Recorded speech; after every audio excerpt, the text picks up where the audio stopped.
Good evening. We're here for the board meeting of Tuesday, February 21st, 2023. I'm calling this meeting to order. In the spirit of truth and reconciliation, I would like to give the land acknowledgement. The Durham District School Board acknowledges that many Indigenous nations have long-standing relationships, both historic and modern, with the territories upon which our school boards and schools are located. Today, this area is home to many Indigenous peoples from across Turtle Island. We acknowledge that the Durham region forms a part of the traditional and treaty territories of the Mississaugas of Schuylkill Island First Nations, the Mississaugas peoples, and the treaty territory of the Chippewas of Jordina Island First Nation. It is on these ancestral and treaty lands that we teach, learn, and live. I am going to pass this over to Vice Chair Thatcher to introduce the choir.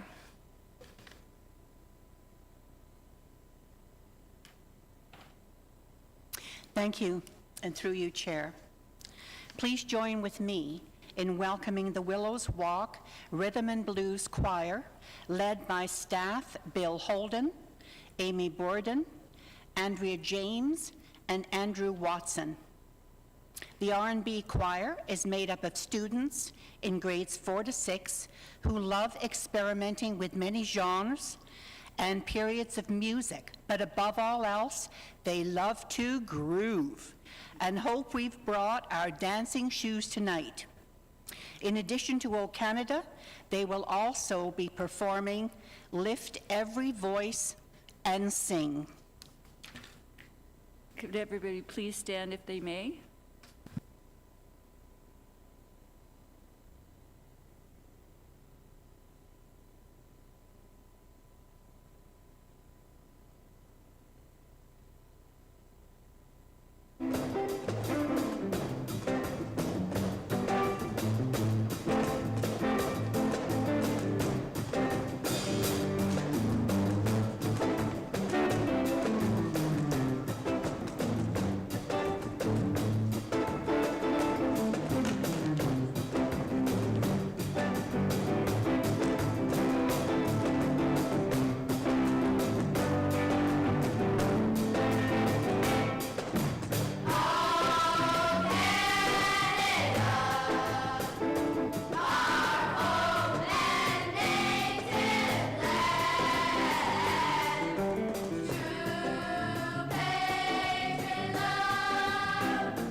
Yeah. All right. So moving on to item 4 of the agenda, do we have any declarations of interest at this point in time? Seeing no declarations of interest.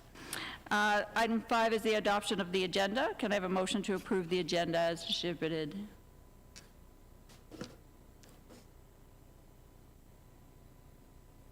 Trustee Linton. Yeah, I'd like to amend the agenda. Could you please give specifics for the amendment, Trustee Linton? Yes, I'd like to bring forth the matter of naloxone on school properties. A little bit more detail as far as on the school properties for just an information about what is it there on the school properties, or? So currently naloxone isn't on any of our school properties. There was a question that we had from a member of the public asking if schools carry naloxone, to which the response was no. So I'd like to discuss that further today. Okay, so we have an item on the agenda as far as naloxone. On the agenda, I need a seconder before we have a discussion. Trustee Thatcher seconded it. Okay, discussion. Student Trustee Cameron. Are we doing this now? Yeah. Okay. Okay. I heard about this too, and at the. So we're just asking whether to get it onto the agenda. Oh, okay. That's all at this point in time. Okay. That's I all. think this is a really interesting topic. I've heard about lots of parent concerns, student concerns. Okay. Again, so. we're just asking yes or no. We want it on the agenda. Yes, for we'll sure, have time for discussion afterwards if it gets included onto the agenda. Okay, so I need a motion to include the topic onto the agenda. All those in favor? Opposed? That motion is carried as far as to add to the agenda. So we will now, I think we still have to, that we've added to the agenda. I need a motion to approve the amended agenda. Thank you. Trustee Morton, Trustee Brown, all those in favor? Thank you. Agenda has been approved as amended. All right. On the agenda. We will, yes, we will add it on to into the informational, the end of information items. Thank you. Just so for people's interest.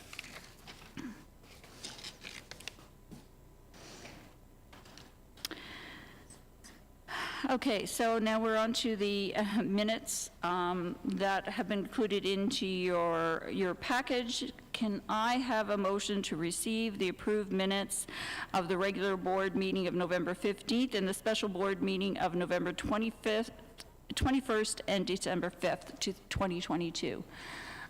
Trustee Arsenault, a second, Trustee Pinello. Any discussion on those minutes? Seeing none, have a motion to approve those, all those in favor, sorry. Opposed? Those minutes are carried. Can I have a motion to approve the draft minutes of the regular board meeting of January 23rd and the special board meeting of February 6th, 2023?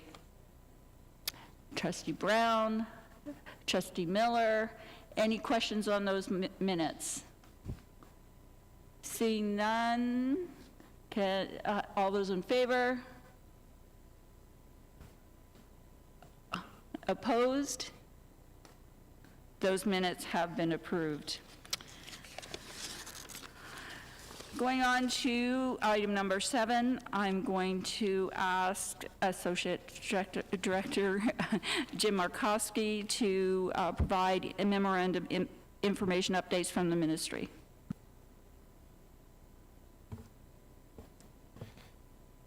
Thank you, Chair Edwards. We hope everyone here and watching at home had the opportunity to have a relaxing family day-long weekend with loved ones and friends. I would like to start this update by acknowledging the incredible achievements of Eastdale CVI student Bethany Finlay, who has been selected as a Lawrence Scholarship finalist for 2023. Out of a pool of nearly 4,800 applicants, Bethany is among the 90 young people who are being recognized as finalists. Lawrence Scholars are leaders in their communities, students who show compassion and a commitment to service, and who actively look for ways to make positive changes in the world around them. Bethany will be moving to the final phase of the scholarship selection process later this month, and we wish her the very best of luck. On February 7th, the Ministry of Education announced the approval to proceed with construction of the new elementary school that will replace both the current Beaverton and Thora Central Public Schools. This is a long-awaited announcement that will ensure that students will be able to learn in a brand new state-of-the-art building for generations to come. As of February 16th, secondary student report cards for the first semester were available through the parent portal, and course selection is ongoing for the 23-24 school year. And finally, we will be recognizing Pink Shirt Day tomorrow, February the 22nd, across the DDSB. We're committed to upholding the human rights of all students and staff and to creating positive spaces where everyone feels safe, included, and heard. Pink Shirt Day reminds us of the importance of allyship and that we need to be constantly ready and willing to stand with each other for what is right. Thank you, Trustee Edwards. Thank you. Is there any questions from trustees at this point in time? I'm seeing none. All right, we're moving on to public question period. Questions are provided in writing in advance of the board meeting. Just a reminder for questioners that you are allowed one question and one supplementary. I'm going to move on to our first questioner, which is Dylan.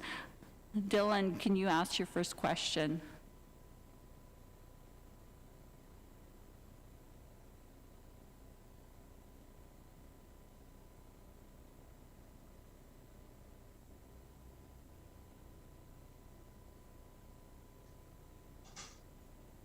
Good evening, everybody. Good evening, Dylan. Good evening. All right, my question tonight is about the policy around bus cancellations. Updated from just the updated version from this 2012 version to the current version, but since December 16th, 2022. We have seen about 7 bus cancellations, 2 in December 2022, on Friday, December 16th, and Friday, December 23rd, which when schools were closed, due to the winter storm, 4 in January, January 13th, January 17th, January 19th, and January 26th, and 1 in February being February 17th. When buses are canceled, usually schools would remain open, but the last 2 years were very different because we were in the pandemic. But I'm wondering, why are the plans in the very rare situation if the schools were closed due to inclement weather, and what are the plans for both elementary and secondary schools? That's my questions for this time. Associate Director Markowski, please. Through you, Chair Edwards, and thank you for the question this evening, Dylan. So what I'm going to do is reference, we do have an emergency closing of schools policy and procedure, Dylan, so I'm going to reference the information within those documents to answer your question. So within the procedure, in the event that secondary schools are closed due to emergency, in this case severe inclement weather, staff will pivot instruction to online learning for the day as appropriate to do so and as directed by the board. And in the event that elementary schools are closed due to an emergency situation, staff will continue with their professional duties, which may include but not limited to planning, assessment, online instruction, and communication with families. Staff will provide students with virtual learning opportunities as may be appropriate to do so to the class and grade, and that could be asynchronous as well. And you'll notice, Dylan, the language is set up for the board to be able to assess the individual circumstances of what is occurring and then respond accordingly. I do have a supplemental as well. Yes, Dylan, go ahead with your supplemental, please. That might actually be a good example because as of this time of the question being posted, we are currently under a winter storm warning, and we're expecting maybe snow or freezing rain. Would that determine is that safe for students to walk to and from school if the buses were canceled and the schools remained open? Thank you, and through you, Chair Edwards. So Dylan, we are monitoring the weather in terms of what you're referencing for this Thursday, and then a decision is often made the morning of. So Thursday morning, we will assess the situation, and then at which point information will be shared in relation to transportation and any other potential, in this case, let's say it is an extreme situation of closing of schools, but it's really hard to comment until we understand what we're dealing with that morning. All right. I want to say thank you to Camille Williams for being our director for January. Thank you, Dylan, so much for your question. Bye! Goodbye, Dylan. Thank you again, Dylan and Associate Director, for your answers. The question this evening, there is another question being asked in person, and I would like to invite Teresa Reckar to the podium to ask the question.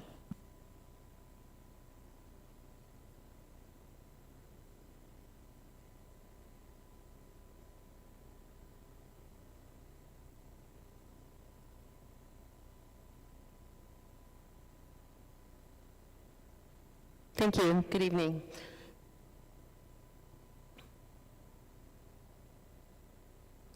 So my question tonight is related to the recent survey sent out on behalf of the Durham District School Board. And the survey asked students from grades 4 to 12 about their sexual and gender orientations. My question is, why do you want this information about our children? And who has access to this information?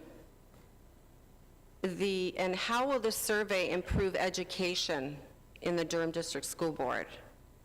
How can you ensure that student privacy for this confidential biographical information after your recent cyber attack? That's my question. Thank you. I'm going to ask Superintendent Gary Crossdale to provide the answer. Thank you. Thank you. Good evening, everyone. Thank you for your question this evening, and through you, Chair Edwards. As a public education system, we are committed to meeting our responsibilities to uphold human rights and to provide safe, inclusive, and respectful learning and working spaces. This includes students' rights to be treated with dignity and respect and to be free from discrimination with our schools. The School Climate Survey is required as part of the Accepting Schools Act.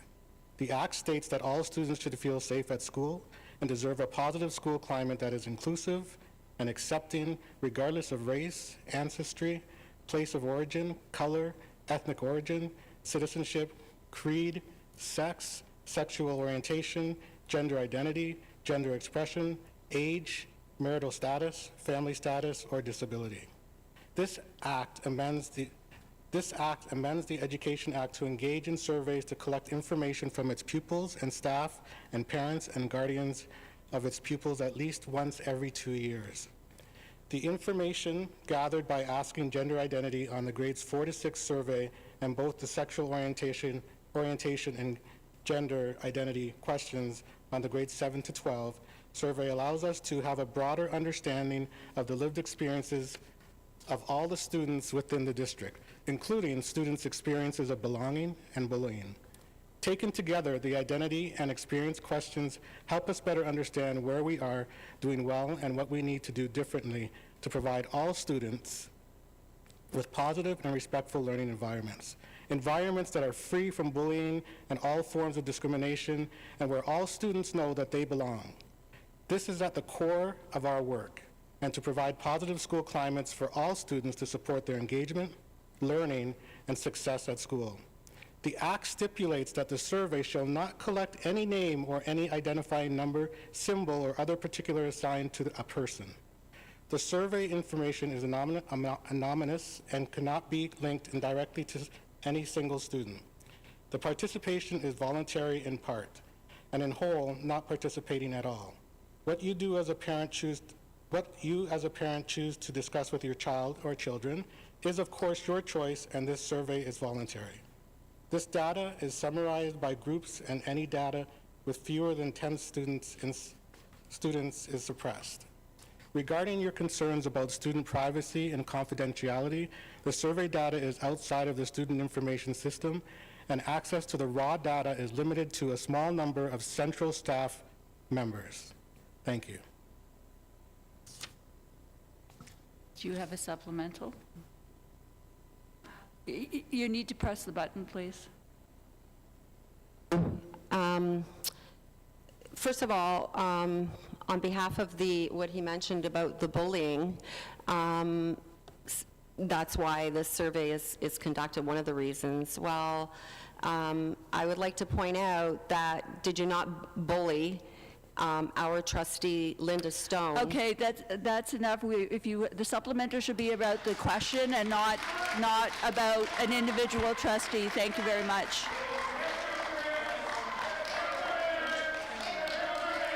I am trying to. Thank you much.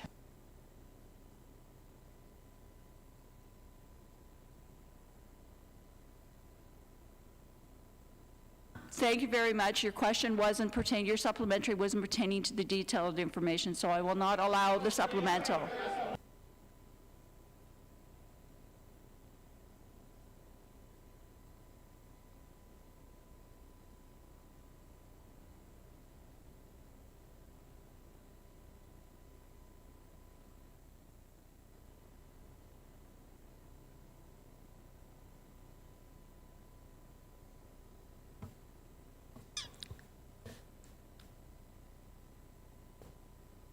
Thank you, and through you, Chair Edwards. I do want to reiterate some of the information that was shared from Trustee Crossdale. When the survey allows us to have a broader understanding of the lived experiences of our students within the district. Not answering her question because of the trustee being bullied out. Could you please be quiet, and then we will not be asking about personal information about a trustee. Thank you very much. So in order, again, I'm going to just answer this in general terms. When you look at our board's commitment to human rights, Indigenous rights, and anti-oppressive principles, the survey allows us to gather information to get a broader understanding of our students, their lived experiences, and our ability to respond to ensure that our spaces, both working and learning spaces, are inclusive and free from discrimination. Could the audience please be quiet? The supplementary has been answered. Thank you very much for your question. We're moving on the agenda. Could you please be quiet, or we'll have to call a recess and you'll have to be removed. We have business to pertain that is important to the education of our students, please.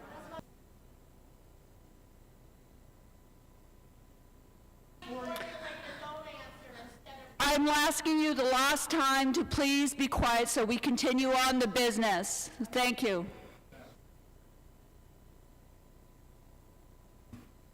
Moving on to basically a report for the Committee of the Whole in camera. I will ask Trustee Christine Thatcher to give the report. Thank you.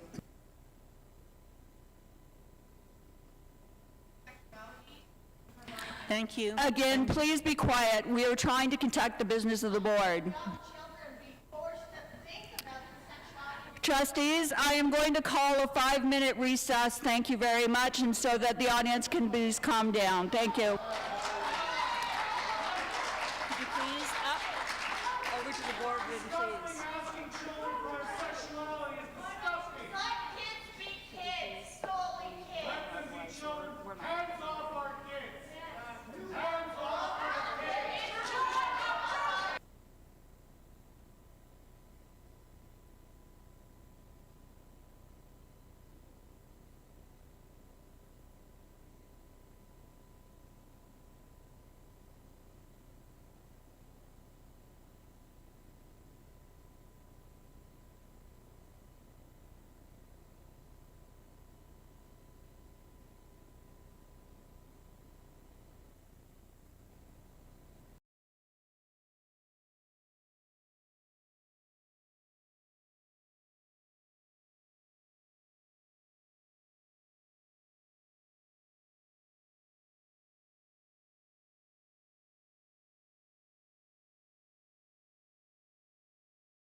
We're calling this meeting back to order, and we're moving on to item 9, the report from the Committee of the Whole in camera, and we'll refer to Trustee Christine Thatcher. Thank you.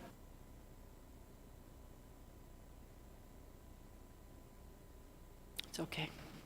Thank you, and through you, Chair. The board approved the actions of the Committee of the Whole in camera and adopted the motions at the Committee and the Whole in camera meeting as follows: administrative transfers and placement. Chair Edwards, this is my report. I move that the board receive the actions of the February 21st, 2023 in camera meeting. Thank you, Trustee Thatcher. I have a motion on the floor to move the meeting of the in-camera meeting. Can I have a seconder, please? Trustee Pinello. All those in favor? Anybody opposed? The motion is carried. Moving on to the good news of the system, I'm going to pass it on to Associate Director Markowski. Thank you, and through you, Chair Edwards, I'll turn it over now for good news from the system. Good evening, everyone. On behalf of DDSB students and staff, we are happy to bring you good news from across the system. Congratulations to Maxwell Heights Secondary School and Brooklyn High School students, Hannah Clark and Alex Law, on helping to lead Team Canada to gold at the Women's Under-18 Hockey Championship. Law scored the tying goal and overtime winner in Canada's 3-2 semifinal win to reach the gold medal game. Clark had the shutout in the gold medal game and made vital saves throughout the tournament to help Canada to a perfect record. Congratulations to Pickering High School alumni, Boy Wonder, on his second Grammy nomination for his work on Drake's song, God's Plan. He was first recognized in 2019 for his producing success with 6 Grammy nominations that year, including Producer of the Year. Grades 4, 5, and 6 students at Meadowcrest Public School were excited to welcome Mike Shorman and Patchy the Porcupine to show their support for the athletes competing in the Ontario Parasport Games. Director Williams Taylor and local trustees also joined in the fun. The students wrote letters, designed posters, and cheered on the 300-plus athletes and Paralympians competing this year through their participation in the Be the Roar program by adopting teams and becoming their designated fan clubs. In January, the DDSB recognized Tamil Heritage Month and the contributions that Tamil Canadians have made to Canadian society, as well as the richness of their language and culture through engaging lessons, displays, and social media posts. Schools across the district are also recognizing and celebrating Black History Month. Students have built interactive displays showcasing Black Canadian excellence, past and present. Schools will continue to integrate Black history and excellence in learning throughout the year. Port Perry's high school, Brooklyn Doucette, recently appeared on Rogers Durham discussing her book, Navigating Life. Brooklyn writes about overcoming bullying and helping others who may be going through a similar experience. Congratulations, Brooklyn. At Crothers Creek Public School, grade 7 and 8, students are learning about structures, hydraulics, and pneumatics. Through the Engineer in Residence program, students have been joined by Candice Chan, a structural engineer from the City of Toronto. Candice shared real-world projects around Toronto that she had worked on and highlighted the different types of engineering as well as career paths for women in STEM. The knowledge gained will be displayed at their upcoming science fair. We can't wait to see students' projects. Toronto Raptors power forward Pascal Siakam's PS43 Foundation partnered with the Ignite Durham Learning Foundation to bring Coding for Champions to the DDSB. The program provided 70 secondary students with a brand new laptop and access to 6 weeks of free online coding classes. We hope that having the right tools and access opens a world of opportunities for our students to explore the ever-evolving world of technology. With heavy snowfall last month across Durham and the GTA, students at our school made the best of the snowy situation. Blair Ridge Public School students snowshoed at Camp Samet. Quaker Village Public School students made beautiful snow angels, and Green Bank Public School students built an innovative snow fort. Elementary team sports have reignited across the district, with schools engaging in healthy competition and students meeting new friends. The Durham Elementary Athletic Association manages competitions between DDSB schools. We're happy to see inter-school games continuing with a high degree of sportsmanship among competing students. The date of significance, as you can see, takes us up to the end of March. Thank you to Cleveland and Julia from O'Neill CVI for reading this month's good news. Do we have any questions from trustees around the good news of the system? Seeing none, we'll move on to the recommended actions. Report from Standing Committee, Trustee Thatcher.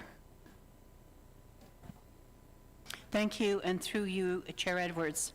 I move that the board now receive the minutes and approve the actions of the February 6th, 2023 Standing Committee meeting.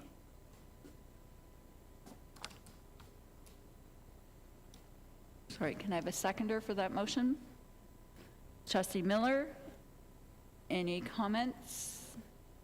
All those in favor? Opposed? Motion carries. Moving on to item 11B, Clara Hughes Public School Boundary Review. I've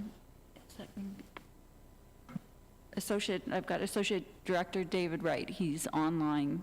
Thank you. Madam Chair, it's my pleasure to welcome and introduce Carrie Trombino, Manager of Property and Planning, and Linda Dallop, Senior Planning and Accommodation Coordinator, who are here this evening to present the report. Thank you, Associate Director Wright. The boundary review involving Clara Hughes Public School and Village Union Public School began on October 17th, 2022, with an information report being presented to trustees. Clara Hughes Public School has been experiencing and continues to experience enrollment pressures, where the school currently requires 15 portables on site to accommodate over 900 students. The site can only accommodate 18 portables and is anticipated to exceed this maximum by September 2023. Therefore, a solution to this is required. For the current school year, the school has 2 recess periods in the morning and 2 in the afternoon to safely provide outdoor opportunities for the over 900 students. Program scheduling in specialized spaces, including the gym and the music room, is a concern when trying to meet the needs of all students. Traffic congestion is also a concern around the school. Village Union Public School has available space to accommodate additional students and is located on just over 16-acre site. There is additional space inside the school that can be renovated to accommodate additional classrooms. The community consultation for the boundary review started back on October 18th, 2022 and ended on January 13th, 2023, with consultation focusing on the following option. For the 2023-2024 school year, all JK to grade 7 students residing north of Olive Avenue and west of Central Park Boulevard South would attend Village Union Public School instead of Clara Hughes Public School, as outlined in Appendix B, page 53 of your package. Students residing in this area and entering grade 8 as of September 2023 would have the option of remaining at Clara Hughes Public School for their graduating year or attending Village Union Public School. This is the recommendation for trustees' consideration and approval, which provides for a sustainable enrollment for both Clara Hughes Public School and Village Union Public School. The consultation process followed regulation school boundaries and is provided as Appendix D. The information report containing the staff recommended option for consultation was posted on the Durham District School Board's website, with links available through Clara Hughes and the Village Union Public Schools website, as well as the DDSB at Home elementary website. Meetings were held with the 2 principals, the SCC executives of each school, Oshawa trustees, and the community. The community had the opportunity to provide input, via email, voicemail, and a virtual public meeting, which was held on November 24th, 2022. 28 individuals attended the virtual public meeting, and throughout the consultation period, there were a total of 6 emails and no voicemails that were received. A summary of the input is found on page 6 and 7 of the report. 135 individuals participated on the online survey, and all community input is summarized in Appendix C. Through the consultation period, community members provided 5 alternative boundary options for staff consideration, as outlined on page 8 through 10 of the report. These options were analyzed by staff, however, no long-term solution to managing the enrollment pressures at Clara Hughes Public School were included. Any of these solutions would result in a new boundary review being undertaken within approximately the next 2 years. If the recommendation is approved, the staffing decisions will follow. Renovations to Village Union Public School will occur in the summer to provide additional instructional spaces. A transition plan will be developed and implemented to include student, parent, and guardian concerns, as well as concerns regarding mental health.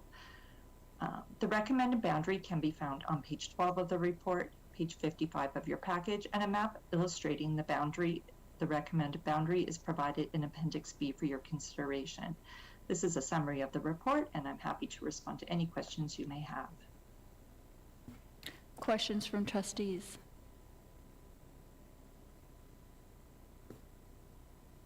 Trustee Thatcher. Thank you, and through you, Chair Edwards. I'd like to have a couple of comments, and I also have a couple of questions. I'd like to show my appreciation for the very comprehensive public consultation process that was undertaken. Also, I think that I would definitely say that I'm in favor of the recommended selection, the recommended process, for a number of reasons. I do feel that the additional extracurricular activities that will be provided is definitely a bonus. I see the pressures, the additional pressures of supervision, that would be around safety. With the number of students currently attending Clara Hughes, certainly will relieve a lot of those pressures and create a more safe school environment. Additionally, with the amount of traffic before and after school, it will certainly go a long way in relieving the traffic congestion as well. I have a couple of questions, and my first question, I'm hoping that I did read the information correctly. I read that the Village Union School, which is a former high school, is currently on 16 acres, but there are no portables allowed on that space. I'm just wondering if I have my information correct, and if so, why would that be the case? Carrie Trombino, if you could please provide the answer, much appreciated. Thank you. Through you, Chair. The Village Union Public School, the lands are located adjacent to a creek, and they were identified within, partially within a floodplain. So we can't add portables to the site for that reason. But we do have space within the facility to make renovations and add additional classrooms. Yes, I saw that, Carrie. Thank you. Supplemental? Go ahead, Trustee Thatcher. I noted that there will be 3 additional buses. I know the renovation's around $1 million, and there'll be 3 additional buses at additional cost there. I was just wondering, wanted to say that I'm aware of the fact that we do not control the crossing guards that would be available to us. But knowing that area, I'm wondering if there are some very busy streets that students west of Central Park would be crossing, the foot traffic would be crossing. Do I pass it back to you, Carrie?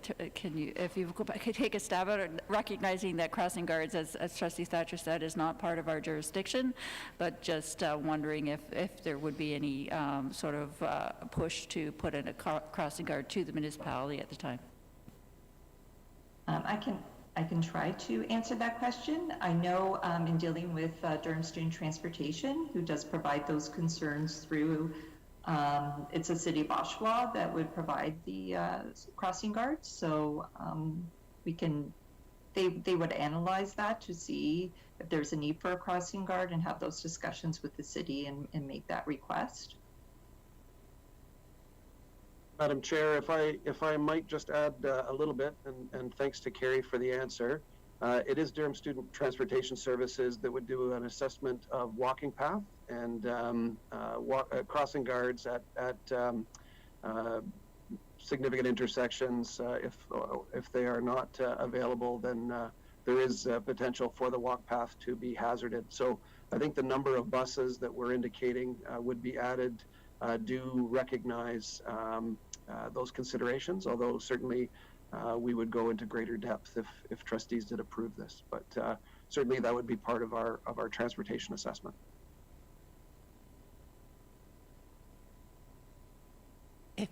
Thank you.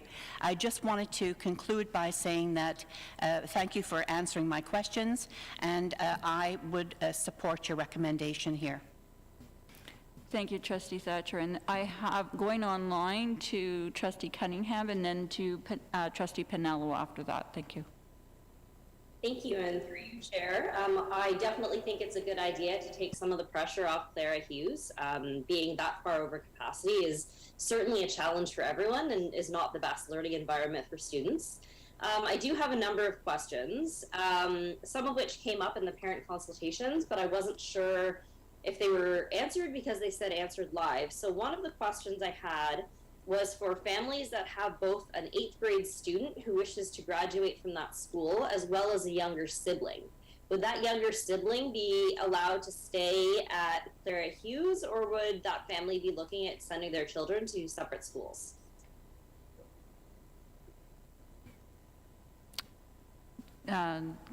Either Associate Director Wright or Carrie Trombino, if you care to answer the question.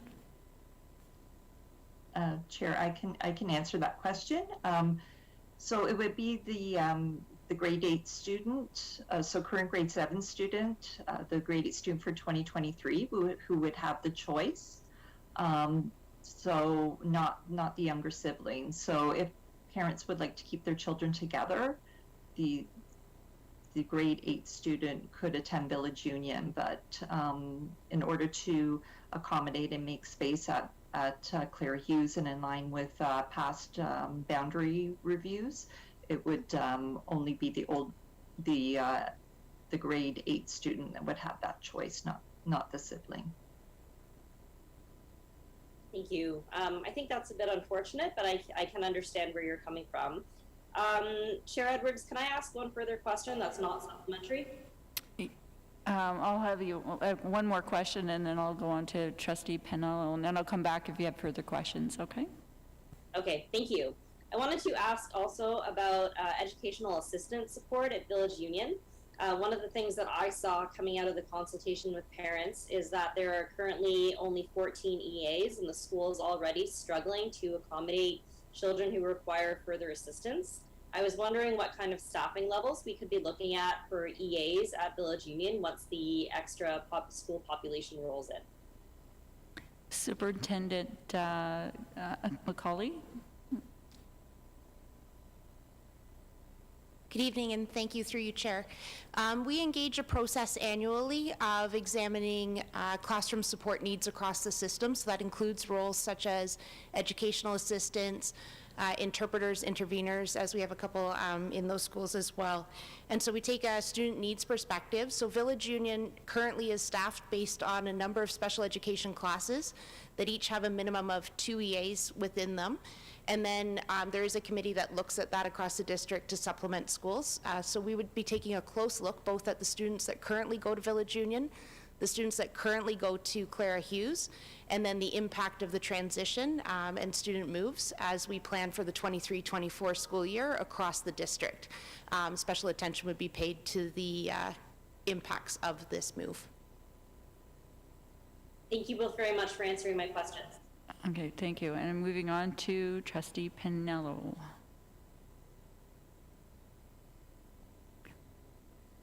Thank you, Chair. And through you, I want to thank everyone who's worked on this boundary review and all of the students, parents, and community members who took the time to connect and share their thoughts and concerns and opinions.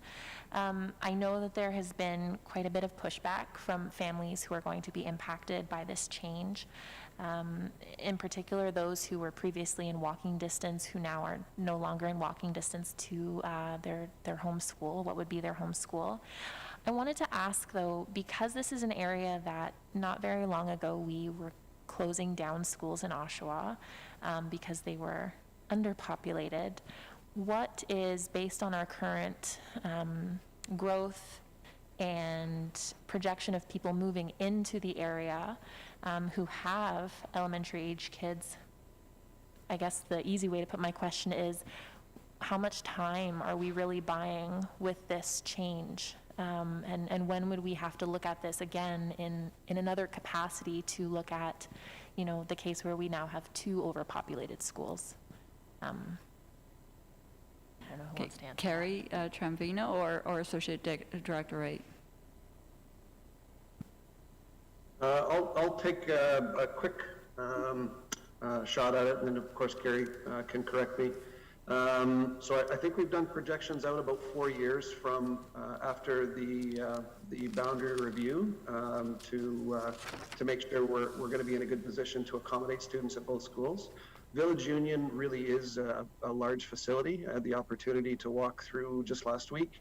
It is a bright, beautiful school, and I think the school community is excited about the potential of welcoming some new community members, school community members.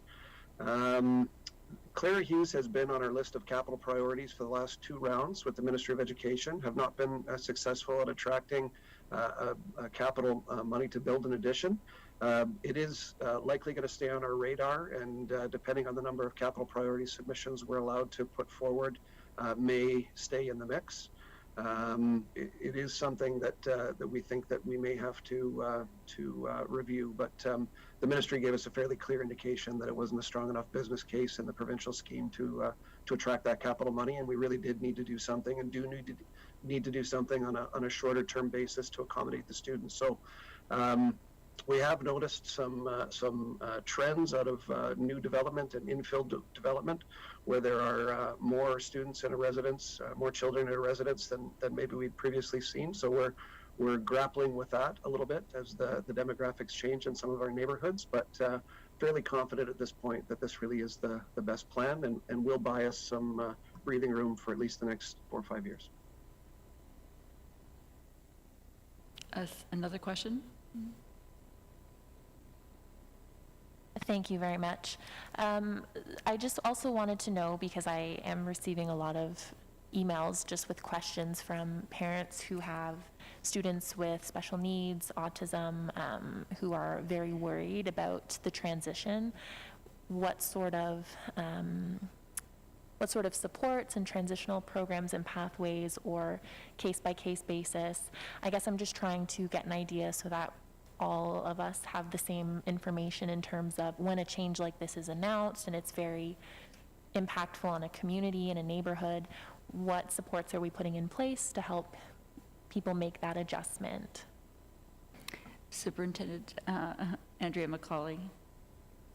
Thank you, and through you, thank you for the considerate question. So what we do when students are moved in regards to a boundary change is we work with both school principals, both of the teams that are embedded in those schools, and with families to map both a full transition plan for the move of the group, as well as look at it on an individual basis. So what does that move mean in terms of what supports are needed, in terms of pre-visits, storybooks, in terms of introduction to new staff, visits in August leading up to school start. So we try and take a wholesome view and down to individual level to tailor transition plans. We also consider the move in terms of our teams and inclusive student services and how they lean into those conversations in the classrooms to make sure that students have the information they need. And then, as I said, the visits and opportunities to start developing relationships so that some of the faces are familiar when they make the move in the new year. Any additional questions? No? Any additional questions around the table and or online? I'm just looking. Okay, sorry, Trustee Thatcher. Thank you, and through you, Chair. I think I do know the answer to the question, but it's a question for operations. And I was just wondering, in terms of staffing, teachers who, I guess it's based on seniority, but I just would like someone to explain what happens in terms of staffing. Associate Director Barkowski. Thank you, and through you, Chair Edwards. So the schools would follow the, what we would say, standard staffing protocols, Trustee Thatcher. So in the situation of Clara Hughes Public School, as they will likely be losing staff with the decrease in student enrollment, there will likely be some surplus teachers in that situation. And then in Village Union, because they will be increasing student complement, they'll likely have a variety of positions that will be open during the transfer rounds that teachers in the system can apply to. And then at which point, as they work through the transfer rounds, those positions would be filled. I have Trustee Cunningham online. Thank you, and through you, Chair. Another thing that I saw come back in the parent consultations was around childcare. I know at least one parent flagged that she had been on the wait list for childcare at Clara Hughes for over a year before finally getting a place. And I saw other parents raise similar concerns as well. What happens to families who need childcare when they're at the childcare currently at Clara Hughes or still on the wait list when they change over? Will they still have childcare available to them? Associate Director Markowski, please. Thank you, and through you, Chair Edwards, and thank you for the question, Trustee Cunningham. So there's a couple of factors here is that through the work of our childcare partners, oftentimes we will send surveys to get a better understanding in terms of the requests from the community. I do want to mention, though, that there have been significant challenges with our childcare partners in the current labor situation in the province, which has posed some limitations in terms of the ability to expand programming within our schools, and that's not unique to Durham. That's actually across the province. So it's a bit of a combination of understanding what the needs are and then working with childcare partners to determine what can be done to expand the services that we provide. Okay, not entirely sure that answers the question, but thank you. Okay, thank you. And I have Trustee Morton. Thank you, and through you, Chair Edwards. I'm looking at the recommended action on page 55, and I would like to put forward that motion that we support option number 1 as the revised boundaries for Clara Hughes Public School and Village Union Public School effective September of this year. Sorry, we have the motion on the floor. I need a seconder for that motion. Trustee Thatcher, any comments on the or support or of the motion or against the motion at this point in time? Seeing none, then I will call the vote. Those in favor of the option 1, that the board trustees approve the staff recommendations of option 1 as the revised boundaries for Clara Hughes Public School and Village Union Public School effective September 2023, as the map outlines in Appendix B of the revised boundaries. All those in favor?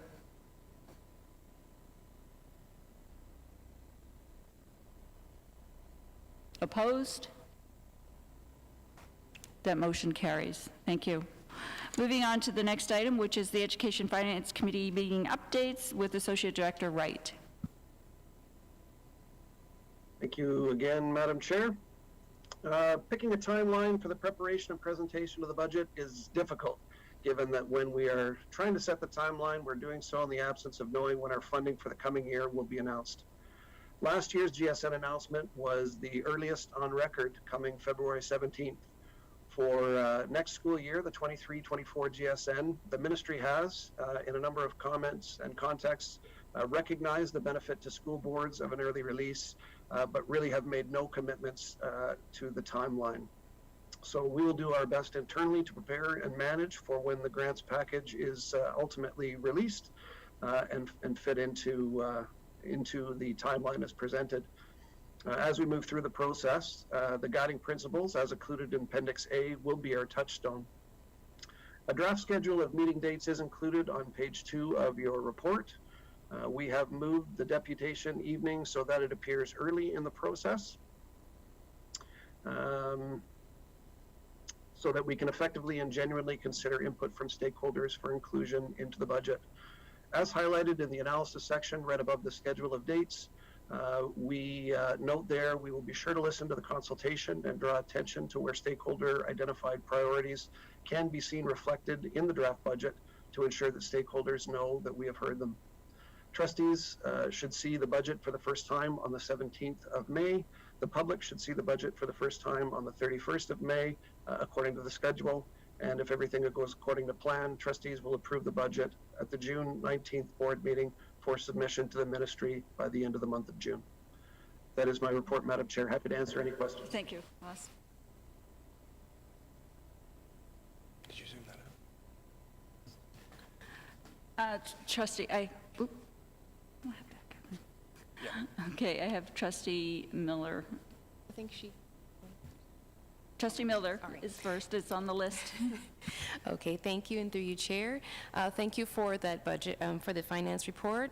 I wanted to note that in the process of reporting and public consultation for the date for the public deputation, it begins at April 4th of 2023. Where people can express their opinions or their concerns. I observed also that it comes before the creation of the draft. I would like to present a suggestion that the opportunity for public consultation is also included after the draft budget consideration. That is on Wednesday of May 31st, and I'm suggesting that that is also included after the draft budget consideration. I think this would provide an opportunity for clarity of public interest to be heard. For example, there are times where changes may occur for the budget and initiatives may not go through, but I think it's for the sake of transparency that there's another opportunity for the public to have the consultation. And that is all I have to ask. Thank you.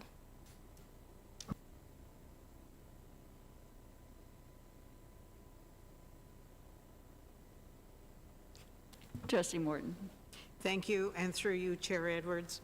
My recommendation was very similar to yours in that I would like to ask Associate Director Wright if we could offer a second opportunity for public deputation. I think offering greater flexibility would serve our school communities well. So I would also ask that we provide a second opportunity for the public to come forward. Thank you, Trustee Morton. And I'm just going to go to Student Trustee Ben Cameron, and then we'll ask Associate Director Wright to respond, because I think there's a couple of nods around the table around that item. But so Student Trustee Ben Cameron.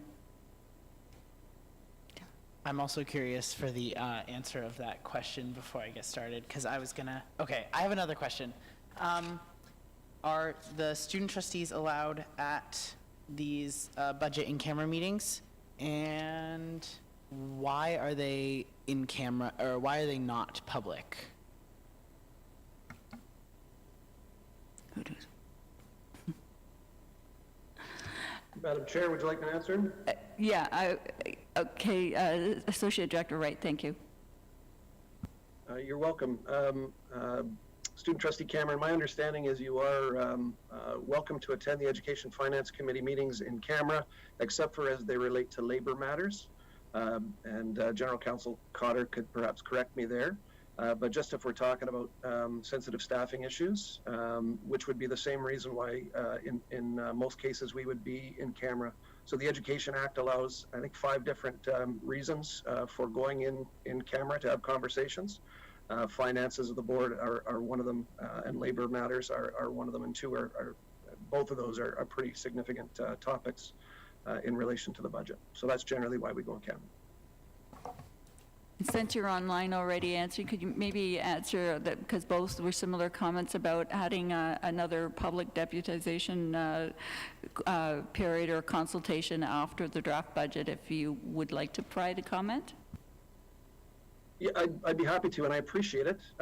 Truthfully, the timing of the deputation evening was intentional in order to gather sort of authentic feedback that we could actually incorporate into the budget in a significant way. So knowing what the priorities were up front as we move through the budget process, we felt was the best way to actually hear people and incorporate their input where we were able to. To be honest, the timing for the budget process is already quite compressed. So as it stands right now, the draft budget won't be presented to the public until May 31st. So asking for feedback the same night the budget comes probably isn't respectful of people's time. If, again, we're going to try and have some authentic feedback. So we need to give people a little bit of time. So with the schedule set up the way it is, we'd likely need to look at adding another meeting.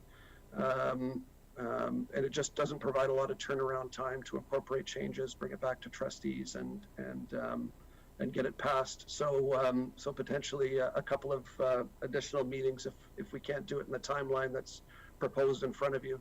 That being said, this is a significant responsibility trustees have, passing the annual budget, and so you need to have the information you need to make an informed decision. And so if you require another opportunity for the community to provide feedback, then we should do that. It's just a question of when we can do that with the schedule.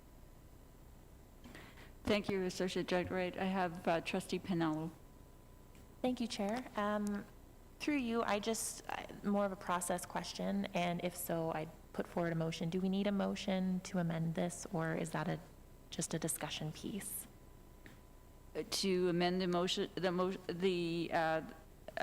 recommended dates. I think what we can do is accept the dates as is, but also ask staff to look at, because on timing as far as ask staff if they could look at adding the additional meeting at that point in time as well. I don't know if it has to be amended, but request that there be additional meeting, and staff can look at that.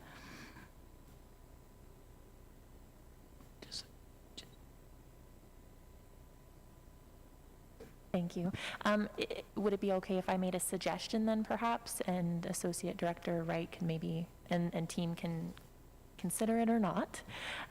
But if trustees are going to be reviewing the presentation of the draft budget on the 17th of May in camera, that's following the first round of public deputations, then is it possible that after we have had the opportunity to review and have our discussions in camera, that same evening, the draft budget is publicized, and then we have a second round of deputations on the 31st.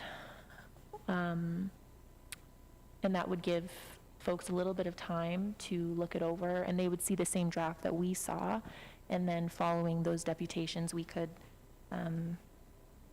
review the revised version, and then still aim for that June 19th, I think, June 19th approval date. I'm just wondering if we can already use some of the dates that have been laid out, but in a way that gives people time to review, and then we have that second round of deputation. So that would be, I guess, kind of my suggestion, so as not to create more dates or hopefully work, but still give people ample time. Associate Director Wright, would you like to comment? See, in the suggestion is that if trustees did require changes to the budget from the presentation on the 17th, and a draft was brought back on the 31st, the same night that the second round of public deputations were to be held. The public would be making deputations potentially on a budget that had changed. Again, at the will of the board, if that works for you, nice to have an evening where the dates are already established, but it just might be a little bit out of sync.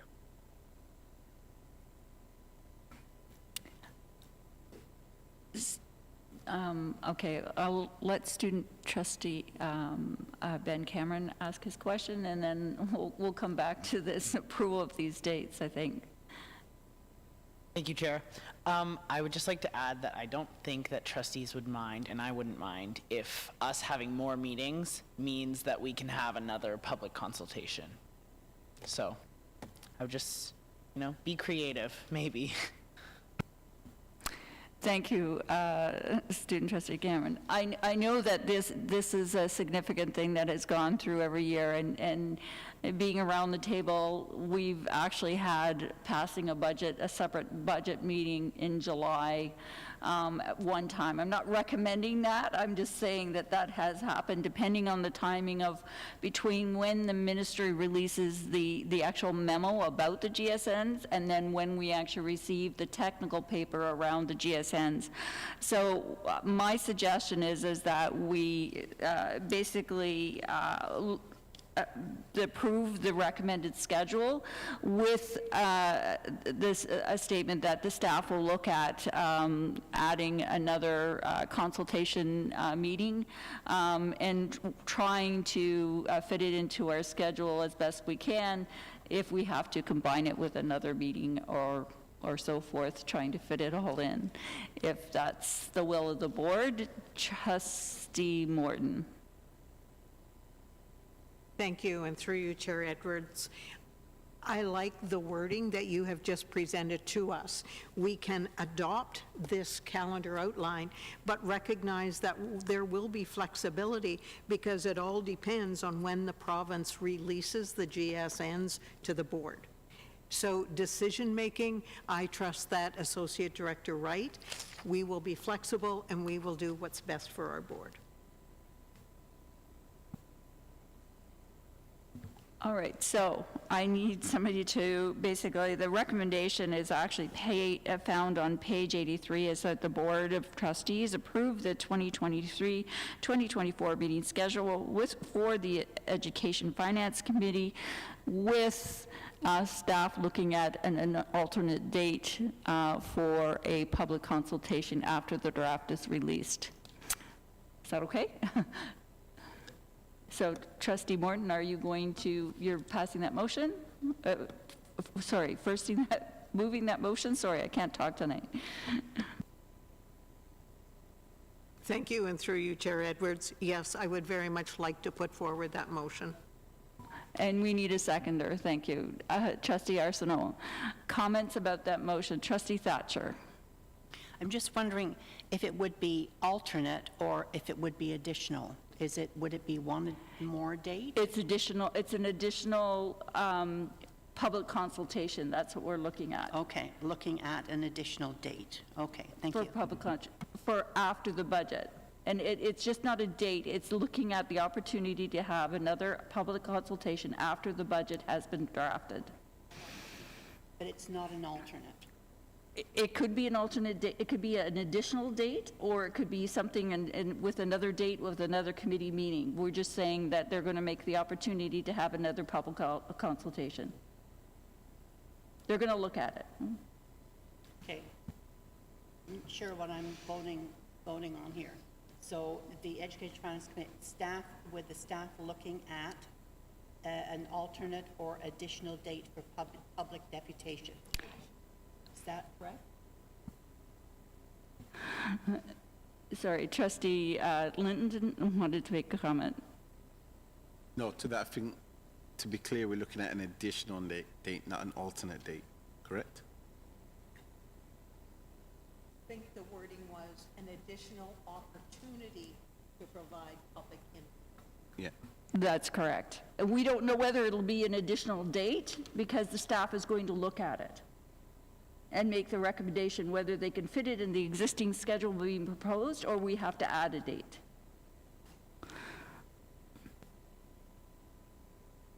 So we have a first and a second. Any additional comments? People are clear that what we're voting on? Oh, thank you. Good motion to, can I have all those in favor? Sorry. Opposed? That motion carries. Thank you. Okay, moving on to the appointment of the Indigenous trustee. I'm just going to pass the mic over to you there as I am going to report on that. Trustee Thatcher.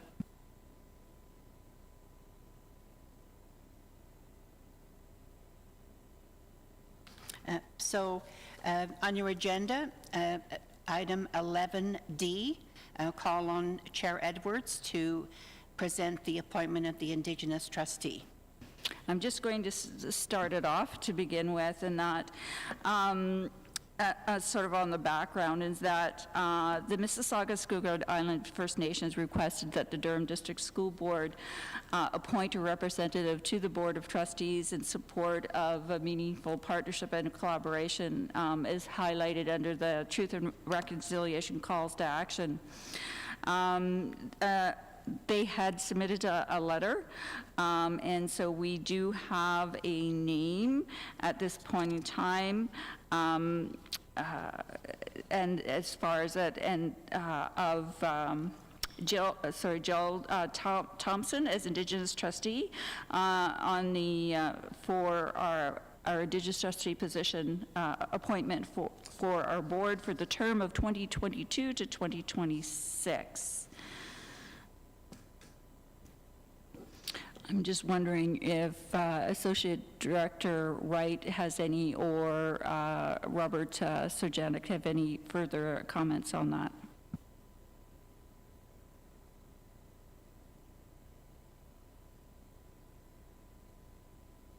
Seeing none, are there any questions or comments from trustees? Trustee Morton. Thank you, and through you. I'm very much in favor of this, but I do have a question.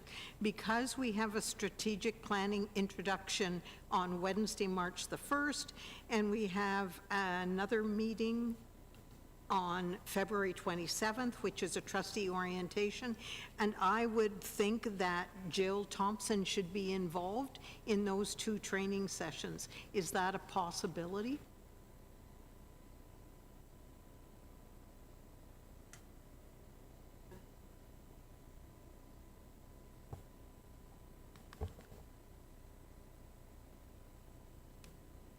Just going to call on Acting Director Markowski. Thank you, and through you, Chair. What I'm going to do is actually turn it over to General Counsel Cotter in terms of the onboarding of the trustee if the motion was passed, and how quickly that process would take. Yeah, so the trustee would, assuming the vote passed tonight, the trustee would be sworn in at the next board meeting. So if there were training sessions before the swearing in, we could certainly coordinate that. And obviously there'd be, implied confidentiality in that process. So I would certainly recommend that the trustee be invited to attend those, and we could certainly coordinate that if it happens to be prior to the swearing in.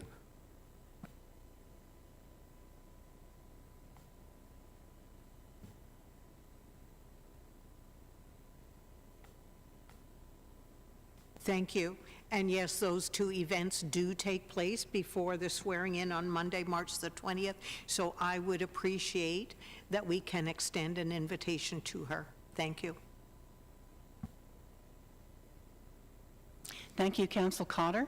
We'll go to Student Trustee Ben Cameron. Thank you, Chair. I would just like to say that I'm very happy with this. As an Indigenous person, it's nice to see us working towards decolonizing, as getting representation on the bodies that govern our education is very important in that journey. Thank you very much, Ben. So looking, we have somebody, Trustee Oldfield. I would like to make a motion through you, Chair. I move that the board appoint a First Nations trustee for the 2022 to 2026 term, and that the board appoint Joel Thompson to the position of First Nations trustee as recommended by the Mississaugas of Scugog Island First Nation, and that all costs associated with this position be funded through the administrative and governance grant. Thank you. We have a motion on the floor. I'm looking for a seconder. Thank you, Trustee Brown. I'm just wondering, Kathy, did you get that motion, or will I ask for that to be repeated?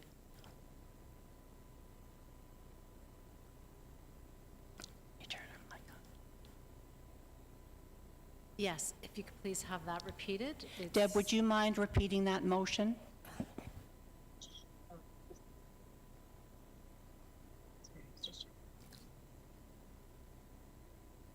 So I move that the board appoint a First Nations trustee, and sorry, the terminology is that from the actual legislation. So First Nations trustee for the 2022 to 2026 term. And that the board appoint Jill Thompson to the position of First Nations trustee as recommended by the Mississaugas of Scugog Island First Nation.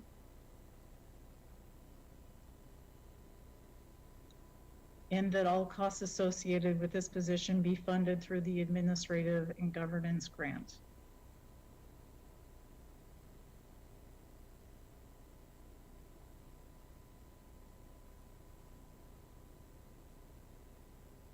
Thank you, Trustee Oldfield. We have a motion on the floor, looking for a seconder. Trustee Pinello, are you looking to second the motion? I just had a question about the language. Okay. I just want to know if, I'm just looking at the letter on page 90, and the chief has referred to the position as the Indigenous trustee. I know Trustee Oldfield was taking from the, I think the legislation. I just think that we should reflect the self-determination, and I just want to clarify that before we vote on the motion between First Nations trustee and Indigenous trustee. So it's just a changing of the wording from First Nation to Indigenous? I'm just looking for confirmation that that's the self-determination title. Wonder if Associate Director Markovsky might be able to. I could, Chair Thatcher, I might be able to assist in the wording of the motion. I think the language First Nation trustee or Indigenous trustee is a little bit problematic. What I would suggest is that the board appoint Jill Thompson as trustee. It's a full trustee. Jill Thompson happens to be coming to the position as a under the legislation, it's called First Nation representative. Okay, so Jill Thompson as trustee. As trustee, would suffice. We could add, I leave it to the board's discretion if you're adding as First Nation, as First Nation representative. So I think that's the way I would suggest it be worded. So the board appoint Jill Thompson as trustee. It says in the recommendation, Councillor Cotter, it says appointment of Jill Thompson as Indigenous trustee. That's fine too. As if we wanted, the question was, in relation to the legislation. So I'm just a little bit uncomfortable with qualifying the trustee. It's a full trusteeship. So I think it's Jill Thompson as trustee. Yes. And we could say, as First Nation representative. Trustee or as Indigenous, as Indigenous representative would be fine too. The language, I mean, we don't need to be married specifically to the statute, but I think we should remove the qualifier around the trusteeship. Okay. I see Trustee Pinello is nodding.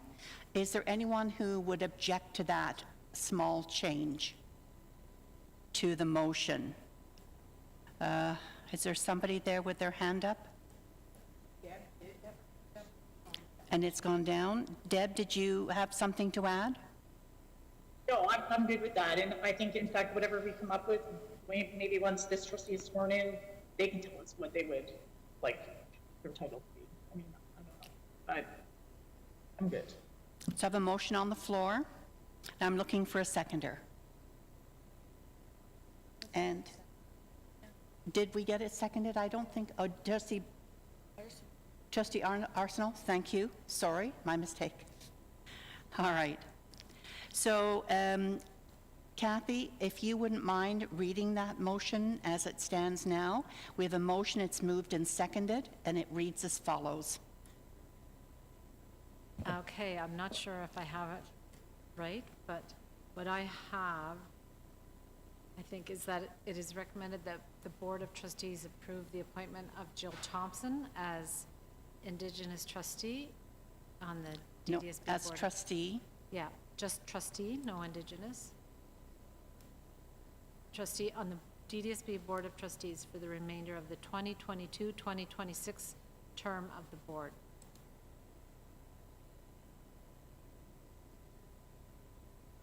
Yeah, so if I can jump in, maybe just to assist what I had suggested, and obviously this isn't, I'm not entitled to move a motion, so just some suggested language. That the board appoint Jill Thompson as trustee, as First Nation representative. Okay. So then it would be the remainder of the language, to the Board of Trustees for the remainder of the current term. Okay. Thank you. Thank you, Councillor Cotter. All right. I'm not seeing any further discussion or questions, so I'm going to call the vote. Going to ask all in favor of the motion.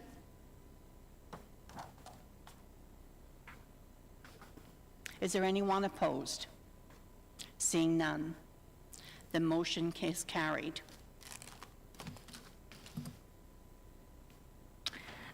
The next item is the Director of Performance Review Committee, and I'm going to ask you again just to go over it, Christine. But I'm going to start it, and then Councillor Cotter will go to it. All right, so I'll be calling on Chair Edwards to discuss the Director Performance Review Committee membership. Okay, so one of the key responsibilities of the Board of Trustees is to monitor and evaluate the performance of the Director of Education in meeting the obligations of this position. The attached policy in your report establishes a transparent and objective process within a framework to support the Director of Education in achieving the performance expectations of this position.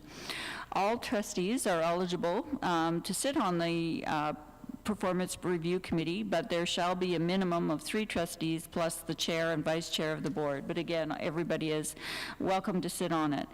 And I was just going to pass it on to Councillor Cotter if he had any additional comments. Thank you, and through you, Chair Thatcher, thank you. No, I think that covers it, Chair Edwards. It's just really a matter of the policy does require that the board confirm committee membership. As you say, all trustees are eligible, so I think really we're just looking for a motion from the board to confirm membership. So I think it's just really a question of saying if anybody wants, does not want to sit on the committee, then the board could just vote to confirm membership of the remaining members.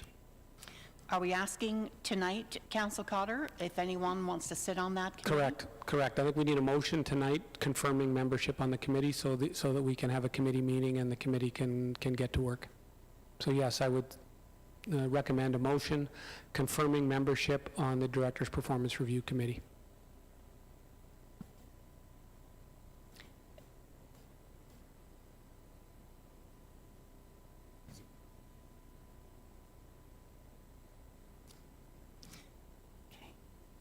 Trustee Cameron.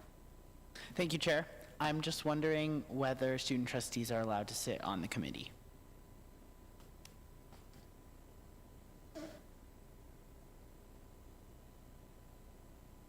Councillor Cotter?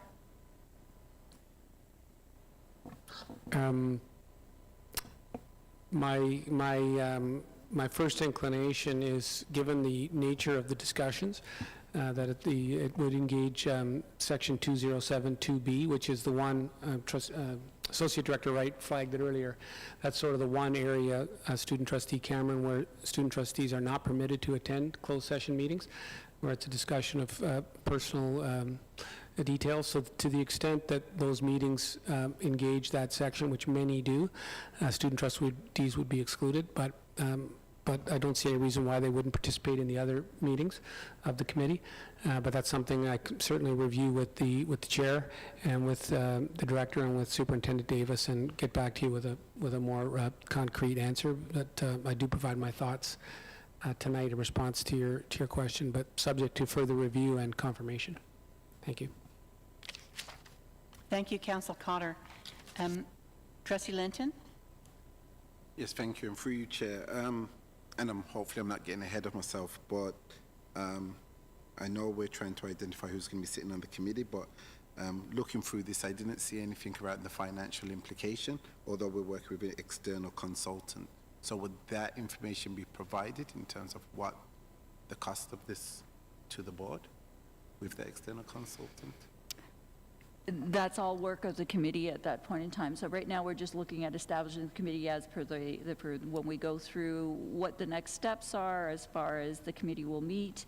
It will look at basically consultation as far as that's concerned with the director and so forth. So the process is outlined there. Okay, so at which point would that committee then determine whether, like, the procurement process, or? The whole process, yeah, the whole process will be reviewed, and if there is a procurement process, then that committee would look at it, yes. And everything comes eventually to the board through that committee. Yeah, through you, Chair Thatcher, if I might provide supplemental to Chair Edwards' comments.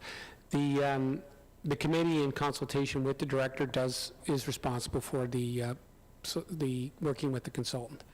So that's really up to the committee working with the director, but the policy does require an external consultant.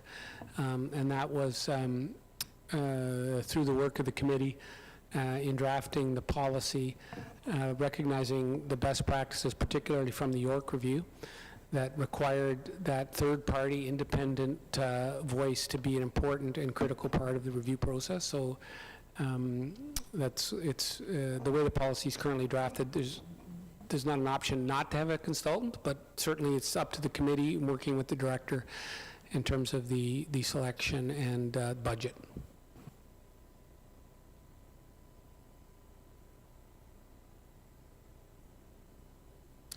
Thank you. And Trustee Morton? Thank you, and through you. I'm looking at the recommended action on page 92. It is recommended that the board approve the membership of the Director of Education Performance Review Committee, and I would like to put forward that motion. Thank you very much, Trustee Morton. Looking for a seconder? And Trustee Linton, are you seconding that motion? Absolutely. You have another comment? I do. Question?